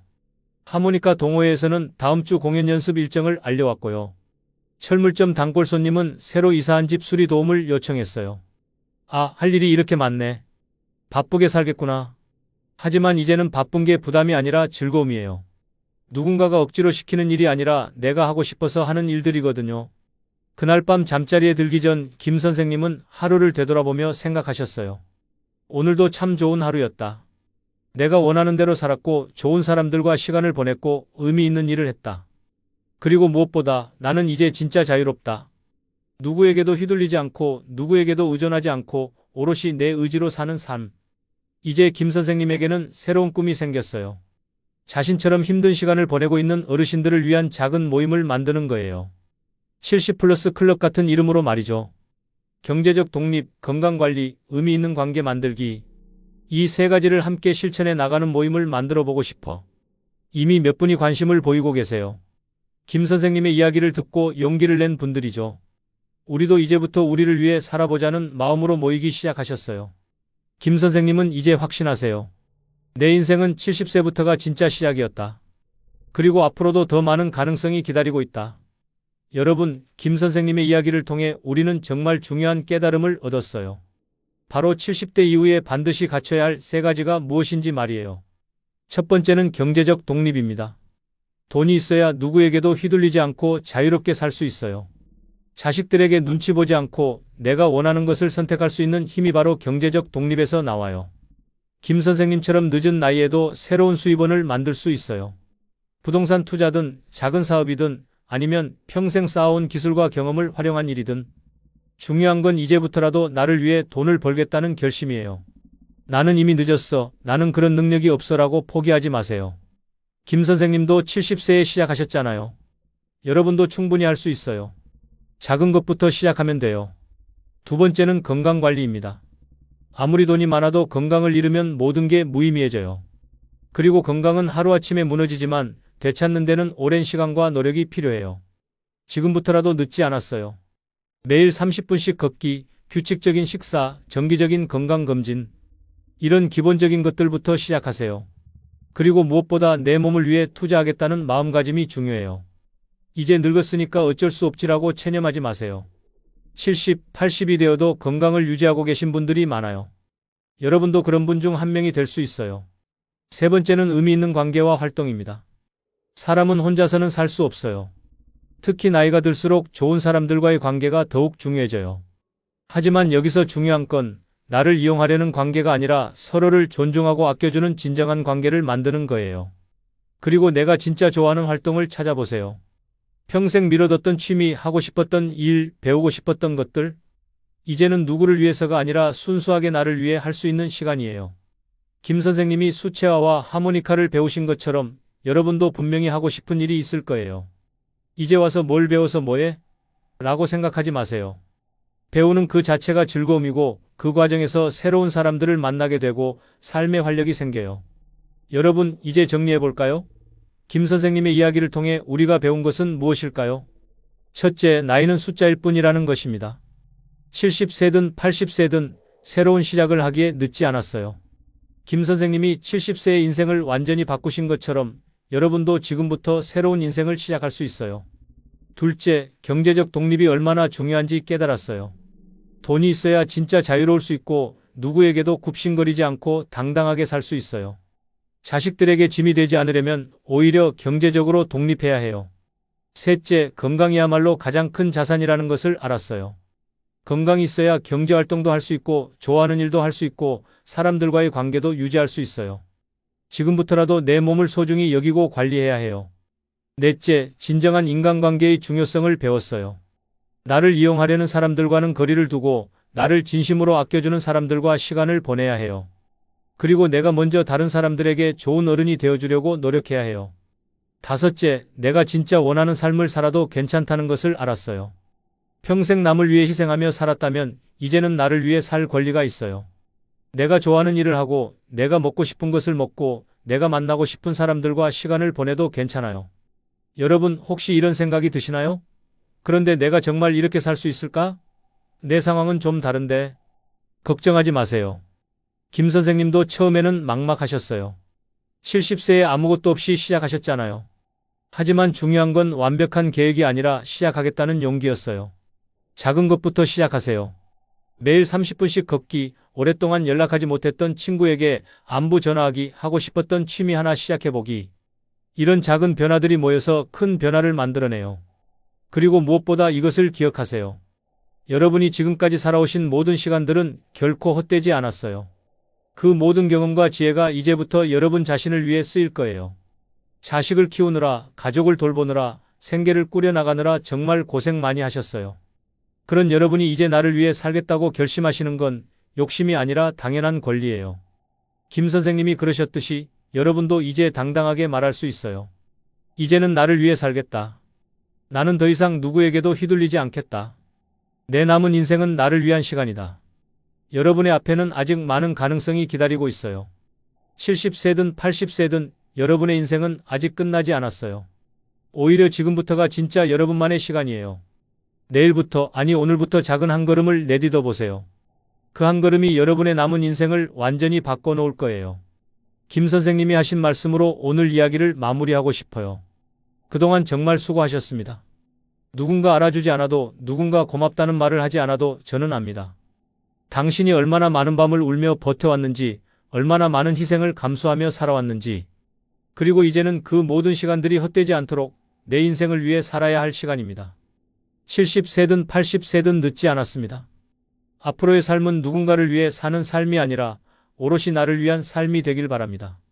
당신이 행복해질 자격은 충분합니다. 이제 당신을 위한 진짜 인생을 시작하세요. 그리고 그동안 잘 살아줘서 정말 감사합니다. 당신이 지나온 모든 시간들을 진심으로 존경하고 응원합니다. 이제부터는 나를 위해 살아도 괜찮습니다. 여러분, 오늘 이 이야기가 여러분에게 작은 용기라도 되었으면 좋겠어요. 그리고 여러분의 남은 인생이 정말 행복하고 의미 있는 시간이 되기를 진심으로 바랍니다. 다음번에는 오늘 말씀드린 3가지를 구체적으로 어떻게 실천할 수 있는지 단계별 실행 방법에 대해 자세히 알아보겠습니다. 경제적 독립을 위한 현실적인 방법들, 70대부터 시작하는 건강관리 노하우, 그리고 의미 있는 인간관계를 만드는 구체적인 방법들을 준비해서 다시 만나 뵙겠습니다. 오늘도 끝까지 함께 해주셔서 정말 감사합니다. 여러분 모두 건강하시고 행복하세요. 그리고 기억하세요. 여러분의 인생은 아직 끝나지 않았습니다. 지금부터가 진짜 시작입니다. 안녕하세요, 여러분. 오늘은 정말 중요한 이야기를 들려드리려고 합니다. 바로 70대 노후에 진짜 행복하게 살려면 도대체 얼마가 있어야 하는지에 대한 이야기예요. 막연하게 많이 모으세요가 아니라 정확하고 구체적인 금액을 알려드릴 겁니다. 제가 최근에 전국의 70세 이상 어르신 1000명을 대상으로 조사를 했어요. 그 결과 정말 놀라운 사실을 발견했습니다. 70대에 행복하게 살려면 적어도 월 250만 원은 있어야 한다는 거예요. 이 금액이 많다고 생각하시나요? 적다고 생각하시나요? 오늘 영상을 끝까지 보시면 왜 이 금액이 필요한지, 그리고 이 금액을 어떻게 만들 수 있는지 완전히 이해하시게 될 거예요. 실제로 월 100만 원도 안 되는 돈으로 사시는 70대 어르신과 월 300만 원 넘게 쓰시는 어르신의 삶을 비교해보면 그 차이가 하늘과 땅만큼 다르더라고요. 한 분은 매일 돈 걱정에 시달리면서 병원비가 아까워서 아픈 것도 참고 사시고, 다른 한 분은 매달 여행도 다니고 손자들에게 용돈도 넉넉히 주면서 행복하게 사시거든요. 똑같은 70대인데 이렇게 차이가 날 수 있을까요? 그 답은 바로 경제적 여유에 있습니다. 돈이 전부는 아니지만 없으면 정말 힘들어지는 게 70대의 현실이에요. 오늘 여러분께는 제가 직접 만나 뵌 수많은 70대 어르신들의 이야기를 통해서 정말 현실적이고 구체적인 노후 준비 가이드를 제시해 드리겠습니다. 지금부터 들려드릴 이야기는 모두 실제 경험을 바탕으로 한 것이니까 꼭 끝까지 들어보시기 바랍니다. 먼저 70대의 현실부터 솔직하게 말씀드리겠습니다. 많은 분들이 나이 들면 돈이 별로 안 들어라고 생각하시는데 이건 정말 큰 오해예요. 70대가 되면 오히려 젊을 때보다 더 많은 돈이 필요한 경우가 많아요. 왜 그럴까요? 5가지 이유가 있습니다. 첫 번째는 건강 문제예요. 70대가 되면 몸 여기저기에서 신호가 오기 시작해요. 혈압약, 당뇨약, 관절약 등등 매달 드시는 약값만 해도 만만치 않죠. 거기에 정기검진비, 갑작스러운 입원비까지 생각하면 의료비가 정말 많이 들어요.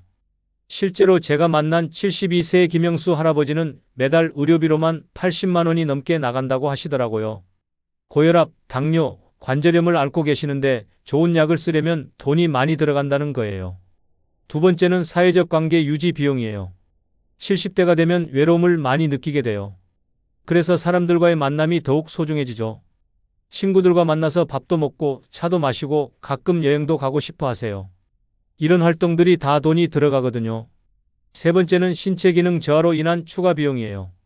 70대가 되면 혼자서 하기 어려운 일들이 생겨요.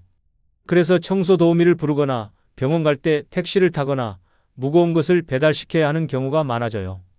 네 번째는 디지털 소외로 인한 비용이에요. 요즘은 모든 게 온라인으로 되어 있잖아요. 그런데 70대 분들은 스마트폰이나 인터넷을 잘 못 쓰시니까 직접 가서 해야 하거나 다른 사람 도움을 받아야 해요. 이것도 다 비용이 들어가죠. 다섯 번째는 경제활동 중단으로 인한 소득 급감이에요. 70대가 되면 일을 하고 싶어도 일자리를 구하기가 어려워요. 그래서 연금이나 저축한 돈으로만 살아야 하는데 이게 생각보다 빠듯해요. 이런 현실을 고려하면 70대에 돈이 없다는 건 정말 심각한 문제가 돼요. 돈이 전부는 아니지만 없으면 정말 안 되는 거죠. 그럼 반대로 경제적 여유가 있으면 어떨까요? 정말 삶의 질이 완전히 달라져요. 첫째, 양질의 의료 서비스를 받을 수 있어요. 아프면 바로 좋은 병원에 가서 좋은 의사에게 진료를 받을 수 있죠. 비급여 치료도 부담 없이 받을 수 있고요. 둘째, 안전하고 편리한 곳에서 살 수 있어요. 계단 없는 아파트, 병원과 가까운 곳, 교통이 편리한 곳에서 살 수 있죠. 셋째, 다양한 사회활동에 참여할 수 있어요. 취미 활동도 하고 여행도 다니고 친구들과 자주 만날 수 있어요. 넷째, 가족관계에서 당당할 수 있어요. 자녀들에게 짐이 되지 않고 오히려 손자들에게 용돈도 줄 수 있죠. 이제 구체적으로 70대에 얼마나 있어야 하는지 말씀드리겠습니다. 제가 조사한 결과 70대의 생활비를 3단계로 나눌 수 있어요. 첫 번째는 최소 생존 단계예요. 이는 월 120만 원 정도입니다. 이 정도는 있어야 굶지 않고 기본적인 의식주를 해결할 수 있어요. 하지만 이건 정말 최소한의 생활이에요. 실제로 월 100만 원으로 사시는 74세 박순자 할머니를 만나봤는데 정말 힘들게 사시더라고요. 밥은 하루에 2끼만 드시고 반찬도 김치와 콩나물 무침 정도로 간단하게 해 드세요. 병원에 가는 것도 아껴서 아픈 걸 참고 사시는 경우가 많고요. 두 번째는 기본 생활 단계예요. 이는 월 180만 원 정도입니다. 이 정도는 있어야 평범한 노후 생활을 할 수 있어요. 기본적인 의료비도 감당할 수 있고 가끔 외식도 할 수 있죠.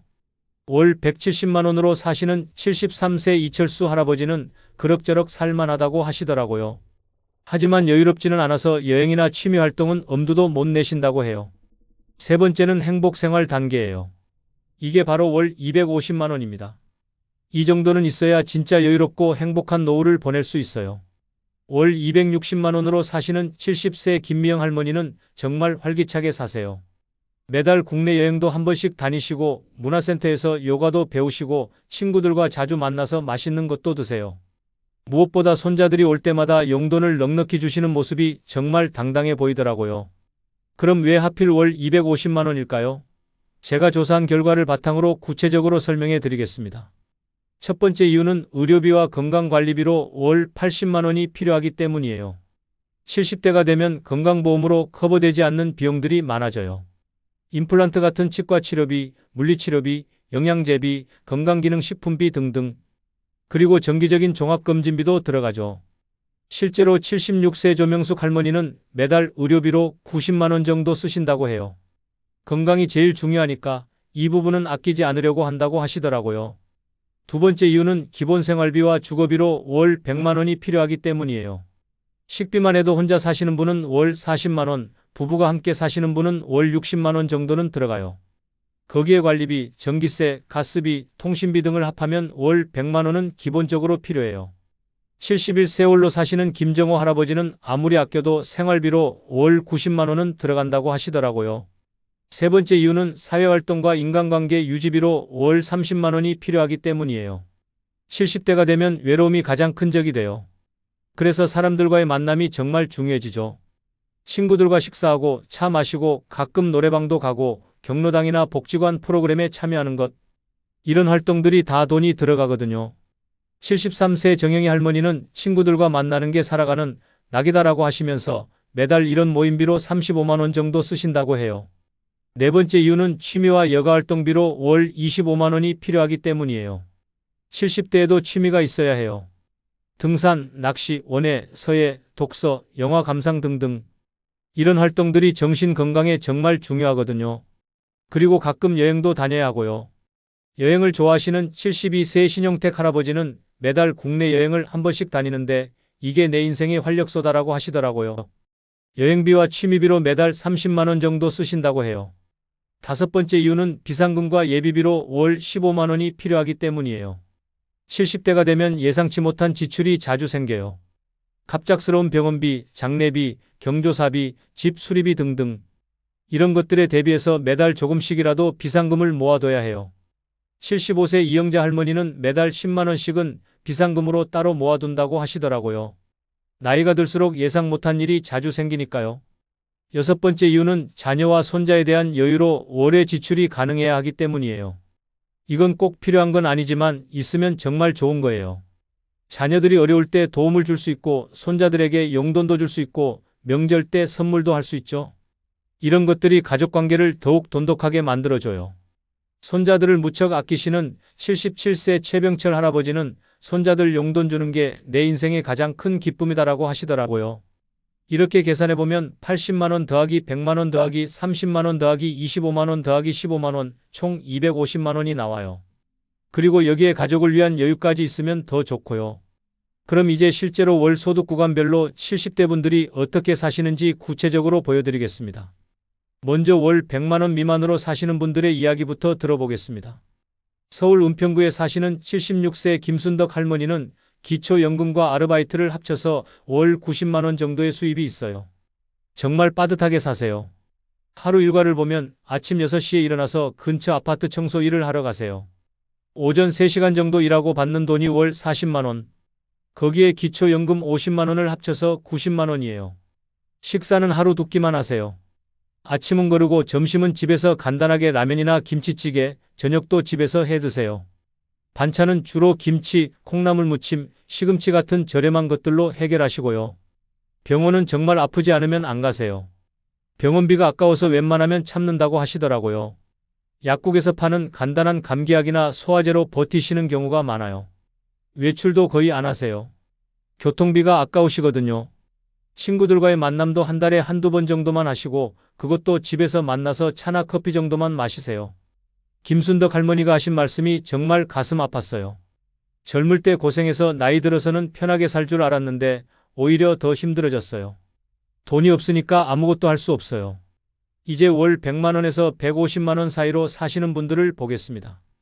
부산에 사시는 72세 박영수 할아버지는 국민연금과 부업을 합쳐서 월 130만 원 정도의 수입이 있어요. 앞에 할머니보다는 조금 나지만 여전히 제약이 많은 생활이에요. 하루 일과를 보면 아침에 일어나서 가벼운 운동을 하시고 오전에는 근처 마트에서 파트타임으로 일하세요. 오후에는 집에서 쉬시거나 가끔 경로당에 가시고요. 식사는 하루 3끼 다 하시지만 외식은 한 달에 한두 번 정도만 하세요. 주로 집에서 간단하게 해 드시는데 가끔 아내 생각이 날 때 혼자 밥 먹는 게 너무 서럽다고 하시더라고요. 병원은 아프면 가시지만 비급여 치료는 피하세요. 돈이 많이 들어가는 치료는 엄두를 못 낸다고 하시더라고요.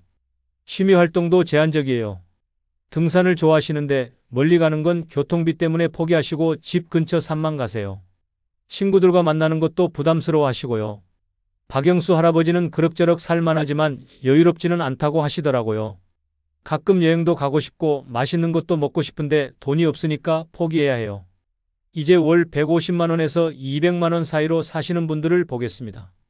대구에 사시는 73세 이정숙 할머니는 국민연금과 개인연금을 합쳐서 월 170만 원의 수입이 있어요. 기본적인 생활에는 큰 어려움이 없어요. 하루 일과를 보면 아침에 일어나서 근처 공원에서 운동을 하시고 오전에는 집안일을 하시거나 마트에 장을 보러 가세요. 오후에는 복지관에서 하는 프로그램에 참여하시거나 친구들과 만나세요. 식사는 하루 3끼 다 제대로 하시고 일주일에 한두 번은 외식도 하세요. 주로 집 근처 한식당에서 백반이나 국밥 정도 드시고요. 병원도 아프면 바로 가세요. 기본적인 치료는 부담 없이 받으시지만 큰 수술이나 비싼 치료는 여전히 부담스러워 하세요. 취미 활동도 어느 정도 하세요. 복지관에서 하는 노래교실, 댄스 교실에 참여하시고 한 달에 한 번 정도는 친구들과 당일치기 여행도 가세요.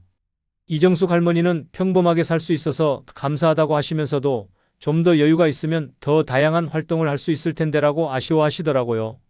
이제 월 200만 원에서 300만 원 사이로 사시는 분들을 보겠습니다. 이 구간부터는 정말 여유로운 생활이 시작돼요.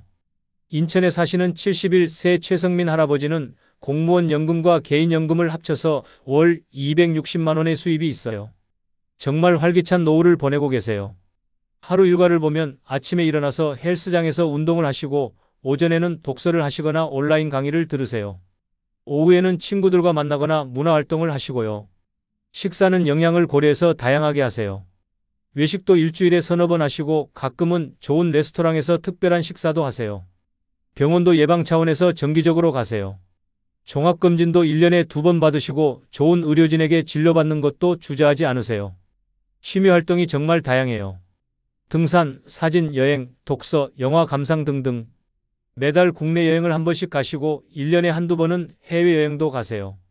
무엇보다 가족들에게 베풀 수 있어서 행복하다고 하세요. 자녀들이 어려울 때 도움도 주시고 손자들에게 용돈도 넉넉히 주시고 명절 때 가족 모임 비용도 대부분 부담하세요. 최성민 할아버지는 돈이 있으니까 마음도 여유롭고 하고 싶은 걸 다 할 수 있어서 정말 행복하다고 하시더라고요. 마지막으로 월 300만 원 이상으로 사시는 분들을 보겠습니다. 강남에 사시는 78세 김문호 할아버지는 연금과 부동산 임대 수입을 합쳐서 월 400만 원 정도의 수입이 있어요. 정말 자유롭고 풍요로운 노후를 보내고 계세요. 하루 일과를 보면 아침에 일어나서 개인 트레이너와 함께 운동을 하시고 오전에는 독서나 공부를 하세요. 오후에는 다양한 문화 활동을 하시거나 사회봉사 활동에 참여하세요. 식사는 영양사가 짜준 식단으로 집에서 드시거나 좋은 레스토랑에서 외식을 하세요. 건강에 좋은 유기농 식품만 드시고 영양제도 최고급으로 드세요. 병원은 최고의 의료진에게 정기적으로 관리를 받으세요. 예방의학 차원에서 다양한 검진을 받으시고 필요하면 비급여 치료도 주저없이 받으세요. 취미생활이 정말 화려해요. 골프, 여행, 미술, 음악 등등. 매달 해외여행을 가시고 골프도 일주일에 2~3번 치세요. 개인 취미생활비만 월 100만 원 넘게 쓰세요. 가족들에게도 정말 넉넉하게 베푸세요. 자녀들 집장만할 때 도움도 주시고 손자들 교육비도 지원하시고 가족 여행 비용도 모두 부담하세요. 김문호 할아버지는 젊을 때 열심히 준비한 덕분에 나이 들어서 이렇게 여유롭게 살 수 있어서 정말 감사하다고 하시더라고요. 이렇게 5구간을 비교해보니까 어떠세요? 정말 극명한 차이가 나죠? 특히 월 250만 원을 기준으로 해서 삶의 질이 확연히 달라지는 걸 볼 수 있어요. 이 금액 이하에서는 제약이 많은 생활을 해야 하지만 이 금액 이상에서는 여유롭고 행복한 생활이 가능해져요. 그럼 이제 가장 중요한 질문이 남았죠. 도대체 어떻게 해야 70세까지 월 250만 원을 만들 수 있을까요? 연령대별로 구체적인 전략을 말씀드리겠습니다. 먼저 40대 분들을 위한 전략입니다. 40대는 노후 준비의 기반을 다지는 시기예요. 아직 시간이 충분하니까 체계적으로 준비하시면 됩니다. 첫째, 국민연금을 최대한 활용하세요. 국민연금은 가입기간이 길수록 소득이 높을수록 더 많이 받을 수 있어요. 40대라면 아직 25년 이상 납부할 수 있으니까 최대한 오래 가입하시는 게 좋아요. 만약 현재 월 200만 원 소득으로 25년간 국민연금을 납부한다면 70세부터 월 90만 원 정도를 받을 수 있어요. 이것만으로도 기본 생활비의 상당 부분을 커버할 수 있죠. 둘째, 퇴직연금을 제대로 관리하세요. 많은 분들이 퇴직연금에 대해 무관심한데 이건 정말 아까운 일이에요. 퇴직연금도 잘 관리하면 노후에 큰 도움이 돼요. 현재 월 200만 원 받는 직장인이 25년간 퇴직연금을 적립한다면 은퇴할 때 약 1억 원 정도 모을 수 있어요. 이를 연금으로 받으면 월 50만 원 정도 받을 수 있죠. 셋째, 개인연금에 가입하세요. 국민연금과 퇴직연금만으로는 부족하니까 개인연금으로 보완해야 해요. 연금저축펀드나 연금저축보험에 가입해서 매달 꾸준히 불입하세요. 월 50만 원씩 25년간 개인연금에 넣는다면 70세부터 월 60만 원 정도 받을 수 있어요. 세액공제 혜택도 있으니까 실제 부담은 더 적고요. 넷째, 주택연금을 준비하세요. 집이 있으시다면 주택연금을 활용하는 것도 좋은 방법이에요. 70세부터 주택연금을 받으면 집값에 따라 월 100만 원 이상도 받을 수 있어요. 이렇게 계산해보면 국민연금 90만 원, 퇴직연금 50만 원, 개인연금 60만 원, 주택연금 100만 원, 총 300만 원이 나와요. 목표 금액인 250만 원을 훨씬 초과하죠. 40대 김진수 씨는 이런 계획을 세워서 준비하고 계세요.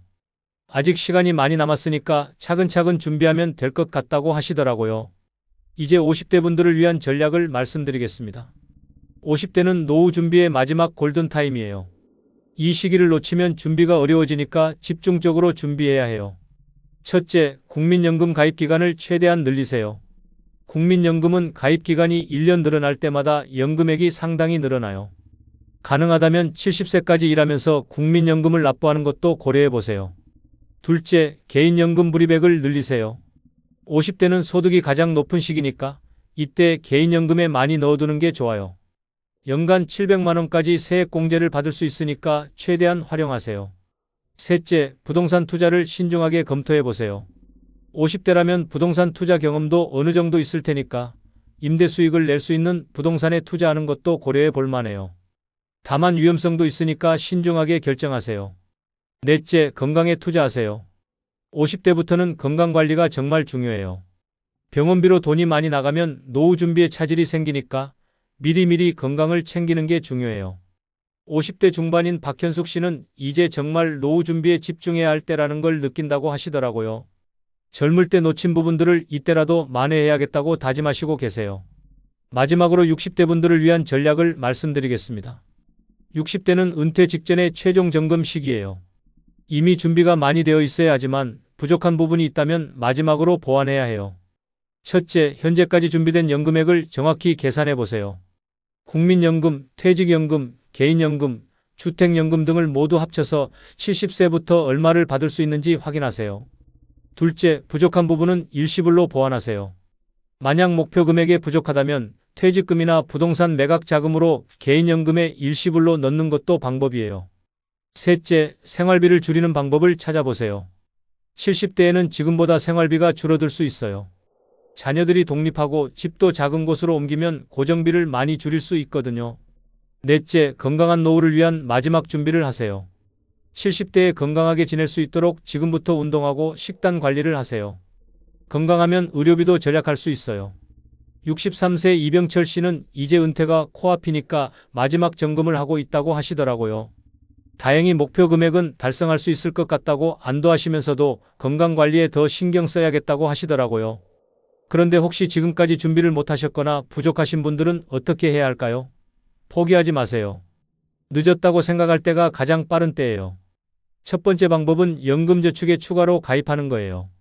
나이가 많아도 연금저축에는 가입할 수 있어요. 비록 기간이 짧더라도 조금이라도 준비하는 게 좋아요. 두 번째 방법은 주택연금을 적극 활용하는 거예요. 집이 있으시다면 주택연금만으로도 상당한 연금을 받을 수 있어요. 집값이 3억 원만 되어도 월 100만 원 가까이 받을 수 있거든요. 세 번째 방법은 파트타임 일자리를 찾는 거예요. 70세가 넘어도 할 수 있는 일들이 있어요. 경비, 청소, 돌봄 서비스 등등. 이런 일로 월 50만 원 정도는 벌 수 있어요. 네 번째 방법은 부동산 임대 수입을 만드는 거예요. 작은 원룸이라도 하나 있으면 월 30만 원에서 50만 원 정도의 임대 수입을 얻을 수 있어요. 다섯 번째 방법은 소규모 창업을 하는 거예요. 치킨집이나 편의점 같은 큰 사업이 아니라 집에서 할 수 있는 작은 사업들이 있어요. 반찬 배달, 온라인 쇼핑몰 운영 등등. 68세에 처음 노후 준비를 시작한 최영희 할머니는 늦었다고 생각했는데 주택연금과 파트타임 일로 월 200만 원 정도는 만들 수 있게 되었다고 하시더라고요. 이제 마무리를 하겠습니다. 오늘 말씀드린 내용을 정리해보면 이렇습니다. 첫째, 70대에 행복하게 살려면 월 250만 원 정도는 있어야 해요. 이 금액이 있어야 경제적 걱정 없이 여유롭고 당당한 노후를 보낼 수 있어요. 둘째, 이 금액은 의료비 80만 원, 생활비 100만 원, 사회활동비 30만 원, 취미비 25만 원, 비상금 15만 원으로 구성돼요. 셋째, 월 소득에 따라 70대의 삶의 질이 정말 크게 달라져요. 월 250만 원이 행복한 노후의 기준선이라고 할 수 있어요. 넷째, 연령대별로 체계적으로 준비하면 충분히 달성 가능한 목표예요. 40대부터 준비하시면 여유있게 달성할 수 있고 50대, 60대에 시작해도 늦지 않아요. 다섯째, 준비가 부족해도 포기하지 마세요. 주택연금, 파트타임 일자리, 소규모 창업 등으로 보완할 수 있어요. 현재 나이별로 체크리스트를 만들어 보겠습니다. 40대라면 국민연금 가입 확인, 퇴직연금 관리 시작, 개인연금 가입, 건강관리 시작. 이 네 가지를 체크하세요. 50대라면 국민연금 추가 납부 검토, 개인연금 불이백 증액, 부동산 투자 검토, 건강검진 정기화. 이 네 가지를 체크하세요. 60대라면 총 연금액 계산, 부족분 보완 계획, 생활비 전략 방안 마련, 건강관리 강화. 이 네 가지를 체크하세요. 준비 과정에서 피해야 할 실수들도 알려드릴게요. 첫째, 너무 보수적으로만 투자하지 마세요. 예금만 하면 물가 상승률을 따라갈 수 없어요. 적절한 위험을 감수하면서 수익률을 높여야 해요. 둘째, 한꺼번에 많은 돈을 투자하지 마세요. 분산 투자가 중요해요. 여러 상품에 나누어서 투자하세요. 셋째, 단기간에 큰 수익을 노리지 마세요. 노후 준비는 장기적인 관점에서 꾸준히 해야 해요. 넷째, 보험만으로 노후를 준비하려고 하지 마세요. 보험은 보장이 목적이지 투자가 목적이 아니에요. 다섯째, 자녀들에게만 의존하려고 하지 마세요. 자녀들도 자녀들 생활이 있어요. 본인이 준비해야 해요. 마지막으로 정말 중요한 이야기를 하나 더 하겠습니다. 돈도 중요하지만 돈 이외의 것들도 준비해야 해요. 건강이 가장 중요해요. 아무리 돈이 많아도 건강하지 않으면 행복할 수 없어요. 지금부터라도 운동하고 식단 관리를 하세요. 인간관계도 중요해요. 나이가 들수록 외로움이 가장 큰 적이 돼요. 좋은 친구들, 가족들과의 관계를 잘 유지하세요. 취미나 관심사도 필요해요. 70대에도 재미있게 할 수 있는 일들이 있어야 해요. 지금부터 다양한 활동을 시도해 보세요. 긍정적인 마음가짐도 중요해요. 나이가 들어도 꿈과 목표가 있는 사람이 더 행복해요. 항상 배우고 성장하려는 마음을 가지세요. 사회적 기여도 생각해 보세요. 자신의 경험과 지혜를 후배들에게 전해주는 것도 의미 있는 일이에요. 여러분, 오늘 이야기가 도움이 되셨나요? 70대에 월 250만 원이 있으면 정말 여유롭고 행복한 노후를 보낼 수 있어요. 이는 결코 불가능한 목표가 아니에요. 지금부터라도 체계적으로 준비하시면 충분히 달성할 수 있어요. 중요한 건 미루지 않고 지금 바로 시작하는 거예요. 40대든 50대든 60대든 지금이 가장 좋은 시작 시점이에요. 그리고 혼자서 준비하기 어려우시면 전문가의 도움을 받으세요. 은행, 보험회사, 증권회사 등에서 무료 상담을 해줘요. 자신의 상황에 맞는 구체적인 계획을 세우는 게 중요해요. 마지막으로 이것만은 꼭 기억해 주세요. 노후 준비는 선택이 아니라 필수예요. 누구에게나 노년은 찾아와요. 미리미리 준비해서 여유롭고 당당한 노후를 맞이하시기 바랍니다. 오늘 이야기를 듣고 계신 모든 분들이 건강하고 행복한 노후를 보내시기를 진심으로 바랍니다. 다음 영상에서는 오늘 말씀드린 연금 상품들을 구체적으로 어떻게 선택하고 가입해야 하는지 상품별 장단점과 가입 요령을 상세하게 알려드리겠습니다. 연금저축펀드 vs 연금저축보험, 어떤 걸 선택해야 할지, 그리고 각 연령대별로 어떤 포트폴리오로 구성해야 하는지 실전 가이드를 제공해 드릴 예정이에요. 또한 주택연금 가입 시 주의사항과 활용 노하우, 그리고 국민연금 수령 시기를 조정해서 연금액을 늘리는 방법까지 모든 걸 알려드리겠습니다. 오늘도 끝까지 시청해 주셔서 정말 감사합니다. 여러분의 행복한 노후를 진심으로 응원합니다. 다음 영상에서 만나요. 안녕하세요, 여러분. 오늘은 정말 충격적인 이야기를 들려드리려고 합니다. 지금 여러분 앞에 두 가지 선택지가 있다고 상상해 보세요. 첫 번째는 현금 10억 원을 한 번에 받는 것. 두 번째는 죽을 때까지 매달 300만 원씩 연금을 받는 것. 여러분이라면 어떤 것을 선택하시겠어요? 아마 대부분 10억 원을 선택하실 거라고 생각합니다. 당연하죠. 10억이면 평생 써도 남을 돈이잖아요. 하지만 오늘 여러분께 들려드릴 이야기를 듣고 나시면 생각이 완전히 바뀌실 거예요. 실제로 70세가 넘은 두 분을 만나서 인터뷰를 해봤는데 10억 원을 가진 분은 매일 밤잠을 못 자고 계시고 월 300만 원 연금을 받는 분은 매일이 행복하다고 하시더라고요. 어떻게 이런 일이 가능할까요? 더 놀라운 건 우리나라 노인 자살률이 OECD 국가 중 1위라는 사실입니다. 그런데 여기에 숨겨진 충격적인 진실이 하나 있어요. 가난해서 자살하는 노인분들보다 목돈을 많이 가진 노인분들이 더 불행하다는 연구 결과가 나왔다는 거예요. 이게 대체 무슨 말일까요? 돈이 많으면 행복해야 하는 거 아닌가요? 그런데 왜 많은 전문가들이 이 세상에서 가장 위험한 돈은 노년의 목돈이다라고 경고하고 있을까요? 오늘 여러분께는 이 놀라운 현상의 7가지 이유를 상세하게 알려드리겠습니다. 그리고 여러분의 노후 자산을 어떻게 준비해야 정말 행복한 노년을 보낼 수 있는지 그 구체적인 방법까지 제시해 드릴게요. 지금부터 들려드릴 실제 사례들은 모두 제가 직접 만나뵌 분들의 이야기입니다. 이 이야기를 끝까지 들으시면 여러분의 노후 준비 방식이 완전히 달라질 거예요. 그럼 지금 시작해 보겠습니다. 먼저 우리나라 노후 준비의 현실부터 살펴보겠습니다. 사실 이 문제의 뿌리는 우리가 노후 자산을 어떻게 구성하고 있는지에서 시작됩니다. 통계청 자료를 보면 우리나라 가계 자산에서 부동산이 차지하는 비중이 무려 78%에 달합니다. 이는 선진국 중 최고 수준이에요. 반면 연금이 차지하는 비중은 고작 10.8%에 불과합니다. 이게 어떤 의미인지 설명해 드릴게요. 독일의 경우 연금 비중이 45%, 미국은 38%입니다. 일본도 28%예요. 우리나라만 유독 10.8%로 현저히 낮은 거죠. 더 심각한 건 나이가 들수록 이 부동산 비중이 더 늘어난다는 거예요. 60대는 80%, 70대 이상은 85%까지 올라갑니다. 이게 무엇을 의미하는지 아시겠어요? 자산은 엄청나게 많은데 정작 매달 쓸 수 있는 현금은 없다는 뜻입니다. 이를 전문가들은 유동성 빈곤이라고 부릅니다. 강남에 10억짜리 아파트가 있어도 정작 생활비는 월 50만 원밖에 없는 상황인 거죠. 부동산을 팔면 되지 않느냐고 생각하실 수도 있지만 현실은 그렇게 간단하지 않아요. 일단 팔려면 시간이 오래 걸리고 세금과 수수료도 만만치 않습니다. 게다가 팔고 나면 살 곳이 없어지죠. 반면 독일이나 미국 같은 나라는 어떨까요? 이들 나라의 노인분들은 집은 임대로 살면서 매달 충분한 연금을 받아 여유롭게 생활하고 계세요. 돈 걱정 없이 여행도 다니고 취미 생활도 하고 손자들에게 용돈도 넉넉히 주면서 말이죠. 이제 실제 사례를 통해 목돈과 연금의 차이를 생생하게 보여드리겠습니다. 서울 강남구에 사시는 올해 72세의 김영수 할아버지 이야기부터 들어보겠습니다. 이분은 대기업에서 임원으로 근무하시다가 퇴직하신 후 퇴직금과 부동산을 처분한 돈을 합쳐 현금 8억 원을 보유하고 계세요. 처음에는 정말 기분이 좋으셨다고 해요. 이제 돈 걱정은 없겠구나 생각하셨거든요. 그런데 몇 달이 지나면서 이상한 현상이 나타나기 시작했어요. 매일 밤 잠이 안 오기 시작한 거예요. 천장을 보면서 이 돈을 어떻게 지켜야 할까?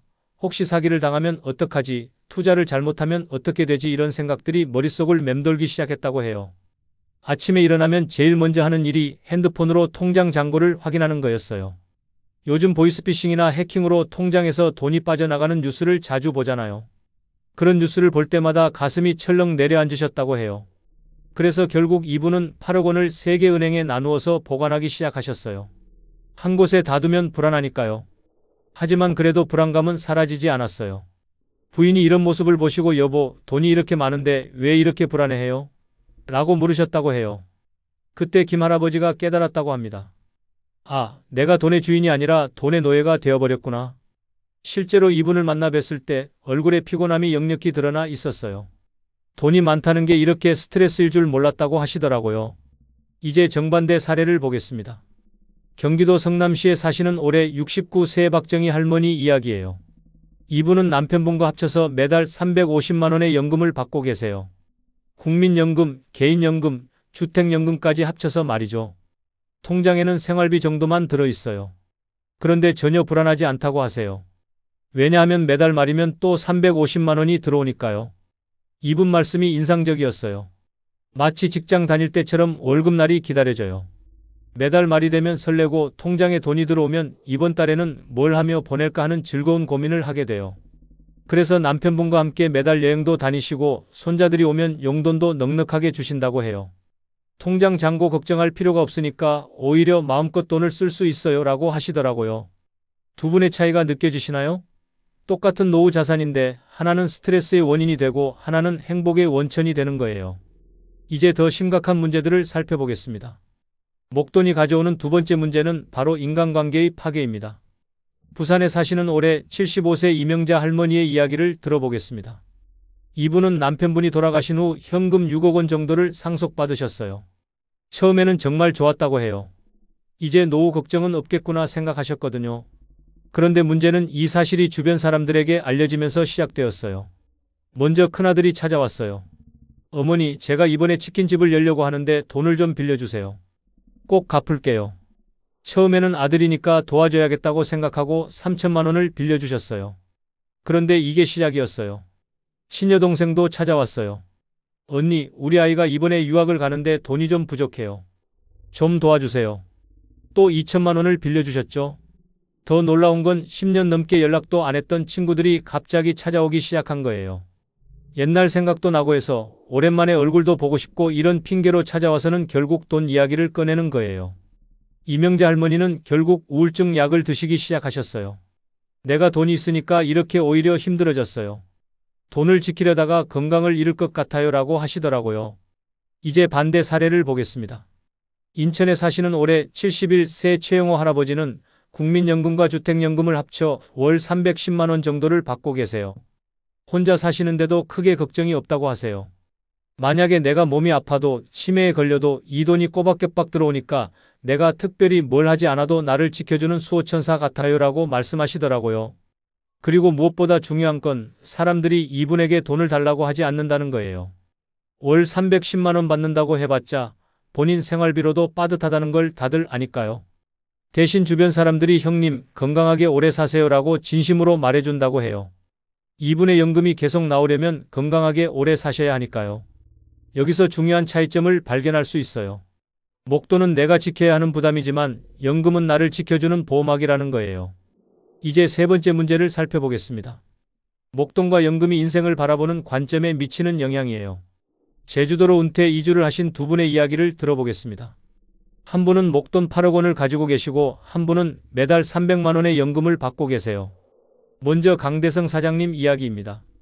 이분은 올해 68세이고 건설업을 하셨어요. 한때 많이 버실 때는 통장에 50억 가까이 있었다고 해요. 그런데 여러 가지 이유로 사업이 안 되면서 50억을 다 날리고 4년 전에 8억 원을 들고 제주도로 내려오셨어요. 이분이 모임에 나가시면 항상 하시는 말씀이 있어요. 내가 말이야, 왕년에는 서울에 건물도 가지고 있었고 주식으로 10억도 벌었고 통장에 50억도 들어 있었어. 이런 과거 이야기만 계속 하신다고 해요. 주변 분들이 지겨워한다는 걸 아시면서도 자꾸 과거 얘기를 하게 된다고 하세요. 지금이 초라하게 느껴지고 미래가 불안하니까 자꾸 과거 얘기를 하게 돼요라고 솔직하게 말씀하시더라고요. 이제 정미선 선생님 이야기를 들어보겠습니다. 이분은 올해 70세이고 평생 초등학교 교사로 근무하셨어요. 지금 국민연금과 개인연금을 합쳐서 월 320만 원 정도 나오고 있어요. 이분은 항상 미래 이야기를 하세요. 75세가 되면 스페인 산티아고 순례길을 걸을 거야. 80세가 되면 내 인생 자서전을 쓸 거야. 85세가 되면 손자랑 유럽 여행을 갈 거야. 이런 식으로 구체적인 꿈과 계획을 가지고 계세요. 같은 제주도에 사시는 두 분인데 한 분은 과거에 매달려 있고 한 분은 미래를 향해 달려가고 있어요. 이 차이가 어디서 올까요? 목돈을 가진 분은 이 돈이 줄어들면 어떡하지라는 불안감 때문에 새로운 도전을 하기 어려워요. 돈을 쓰는 것 자체가 부담이 되니까요. 반면 연금을 받는 분은 어차피 매달 돈이 들어오니까 이번 달에 좀 많이 써도 괜찮아라는 여유가 있어요. 그래서 새로운 계획을 세우고 실행에 옮길 수 있는 거죠. 심리학에서는 이를 과거 지향적 사고와 미래 지향적 사고로 구분해요. 과거 지향적 사고는 우울감을 증가시키고 미래 지향적 사고는 행복감을 증가시킨다고 알려져 있어요. 이제 네 번째 문제, 투자 실패 시의 복구 능력 차이를 살펴보겠습니다.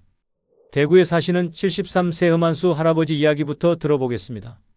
이분은 중견회사 임원으로 퇴직하시면서 퇴직금과 평생 모은 돈을 합쳐 현금 7억 원을 가지고 계셨어요.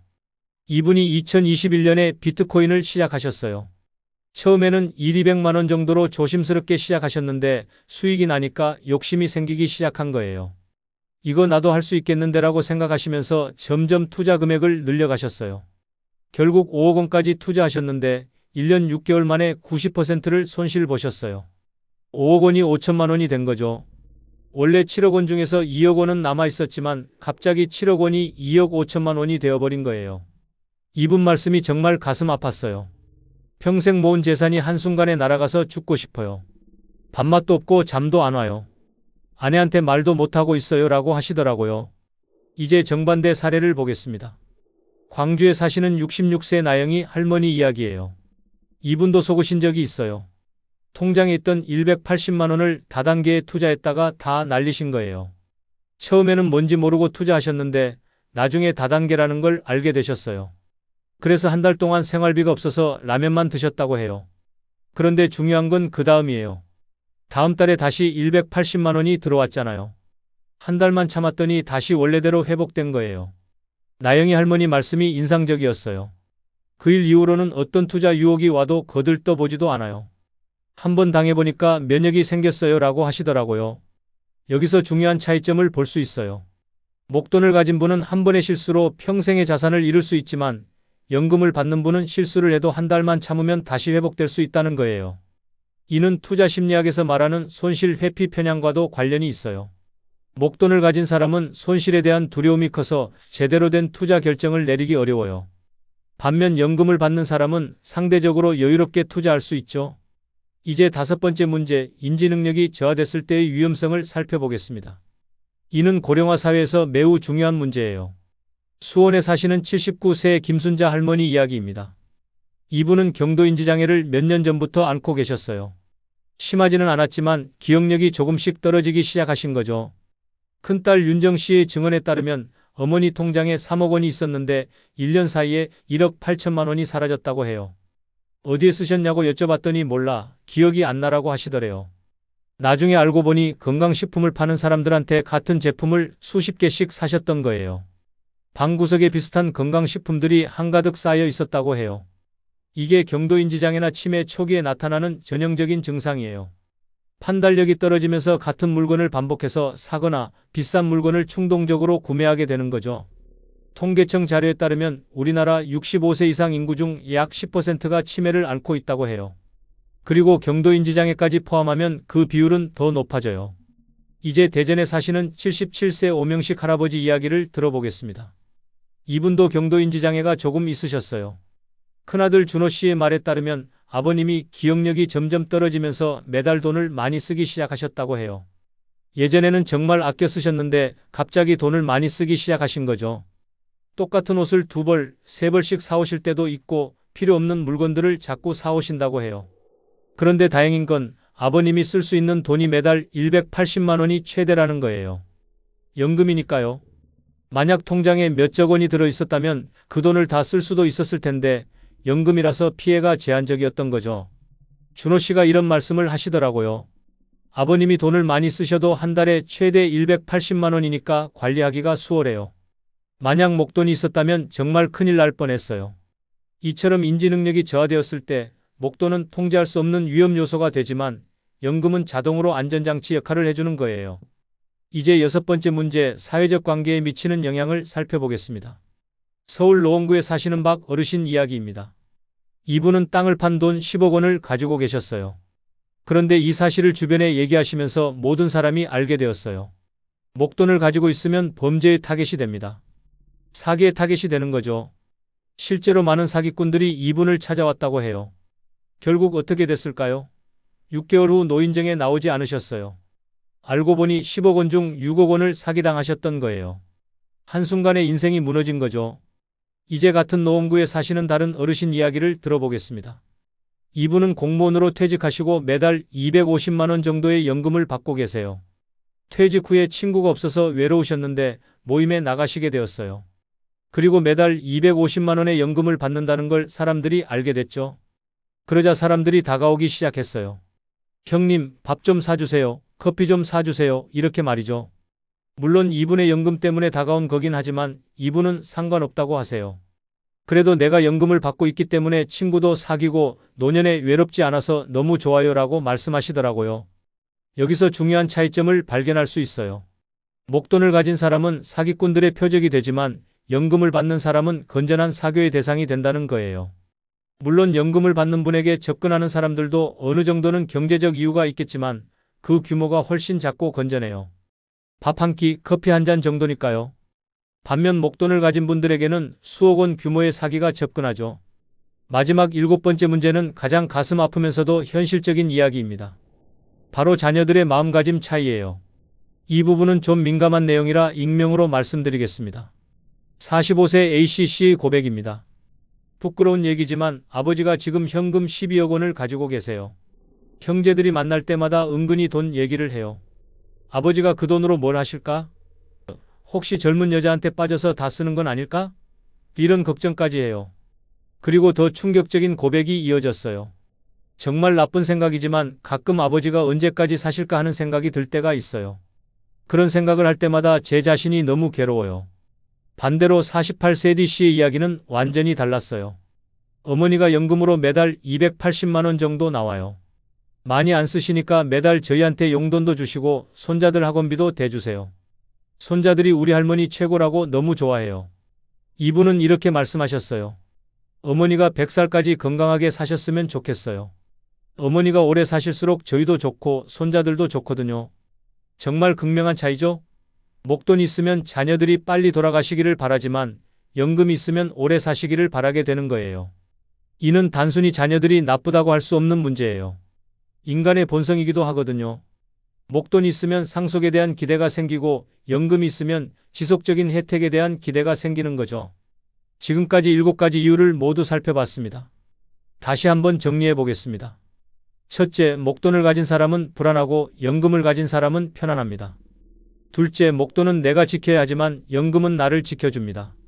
셋째, 목돈이 많으면 과거 이야기를 하지만 연금이 많으면 미래를 꿈꿉니다. 넷째, 목돈을 날리면 평생이 힘들지만 연금을 날려도 한 달만 참으면 됩니다. 다섯째, 목돈은 인지능력 저하 시 통제할 수 없지만 연금은 자동으로 안전장치가 됩니다. 여섯째, 목돈을 가진 사람은 사기꾼의 표적이 되고 연금을 받는 사람은 건전한 사교의 대상이 됩니다. 일곱째, 목돈이 있으면 자녀들이 빨리 돌아가시기를 바라지만 연금이 있으면 오래 사시기를 바랍니다. 들어보시니까 어떠세요? 정말 공감이 되시죠?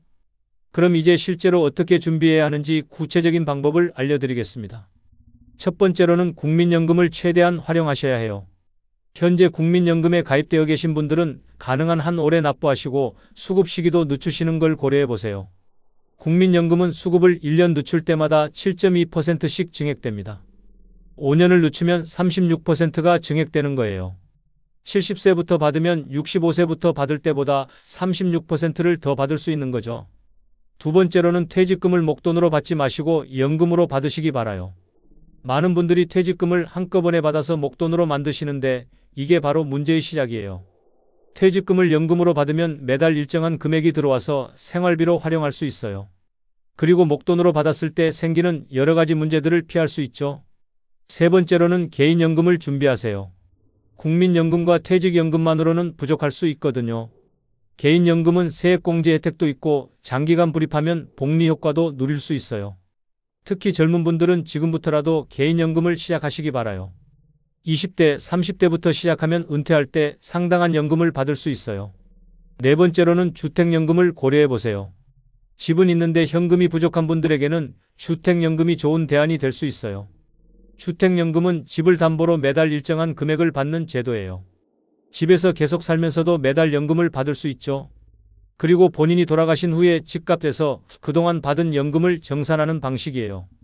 다섯 번째로는 적절한 자산 배분이 중요해요. 전체 자산 중 부동산 비중을 줄이고 연금과 현금성 자산 비중을 늘려야 해요. 전문가들은 노후에는 안전자산 비중을 70% 이상으로 유지하라고 권합니다. 주식이나 부동산 같은 위험자산은 30% 이하로 제한하는 거죠. 여섯 번째로는 건강관리에 투자하세요. 아무리 연금이 많아도 건강하지 않으면 의미가 없어요. 정기적인 건강검진과 운동, 그리고 좋은 음식으로 건강을 유지하시기 바라요. 특히 치매 예방이 중요해요. 규칙적인 운동과 독서, 사회활동 참여가 치매 예방에 도움이 된다고 알려져 있어요. 일곱 번째로는 금융교육을 받으세요. 나이가 들수록 각종 금융사기의 표적이 되기 쉬워요. 금융상품에 대한 기본 지식과 사기수법에 대한 정보를 미리 알아두시는 게 중요해요. 마지막으로 가족과 충분히 상의하세요. 노후 자산 관리는 혼자서 할 수 있는 일이 아니에요. 자녀들과 미리 상의해서 서로의 기대치를 맞춰두시는 게 좋아요. 특히 상속에 대한 계획도 미리 세워두세요. 목돈을 물려주는 것보다는 연금 형태로 물려주는 방법도 고려해 볼 만해요. 여러분, 오늘 이야기를 들으시면서 어떤 생각이 드셨나요? 목돈이 축복이 아니라 재앙이 될 수 있다는 사실에 놀라셨을 거예요. 그리고 연금이 단순히 돈이 아니라 인생을 바꾸는 힘이 있다는 것도 느끼셨을 거고요. 중요한 건 지금부터라도 늦지 않았다는 거예요. 아직 노후 준비가 안 되신 분들도, 이미 목돈을 가지고 계신 분들도 지금부터 연금 중심으로 자산 구조를 바꿔나가시면 됩니다. 오늘의 핵심 메시지를 한 문장으로 정리하면 이거예요. 목돈은 당신이 지켜야 할 짐이지만 연금은 당신을 지켜주는 우산이다. 이 말씀을 꼭 기억해 주세요. 노후는 누구에게나 찾아오는 인생의 마지막 장입니다.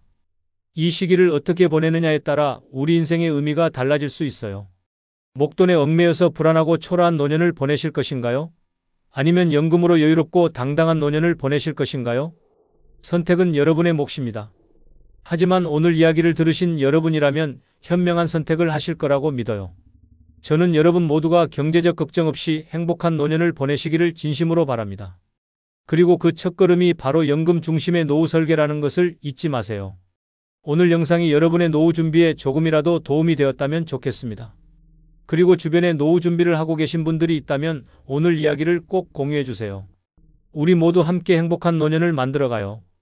다음 영상에서는 오늘 말씀드린 연금을 구체적으로 어떻게 준비할 수 있는지 연령대별, 소득별 맞춤 전략을 상세하게 알려드리겠습니다. 20대부터 50대까지 각 연령대에서 얼마씩 준비해야 하는지, 어떤 상품을 선택해야 하는지 실전 가이드를 제공해 드릴 예정이에요. 오늘도 끝까지 시청해 주셔서 정말 감사합니다. 여러분의 행복한 노후를 진심으로 응원합니다. 다음 영상에서 만나요.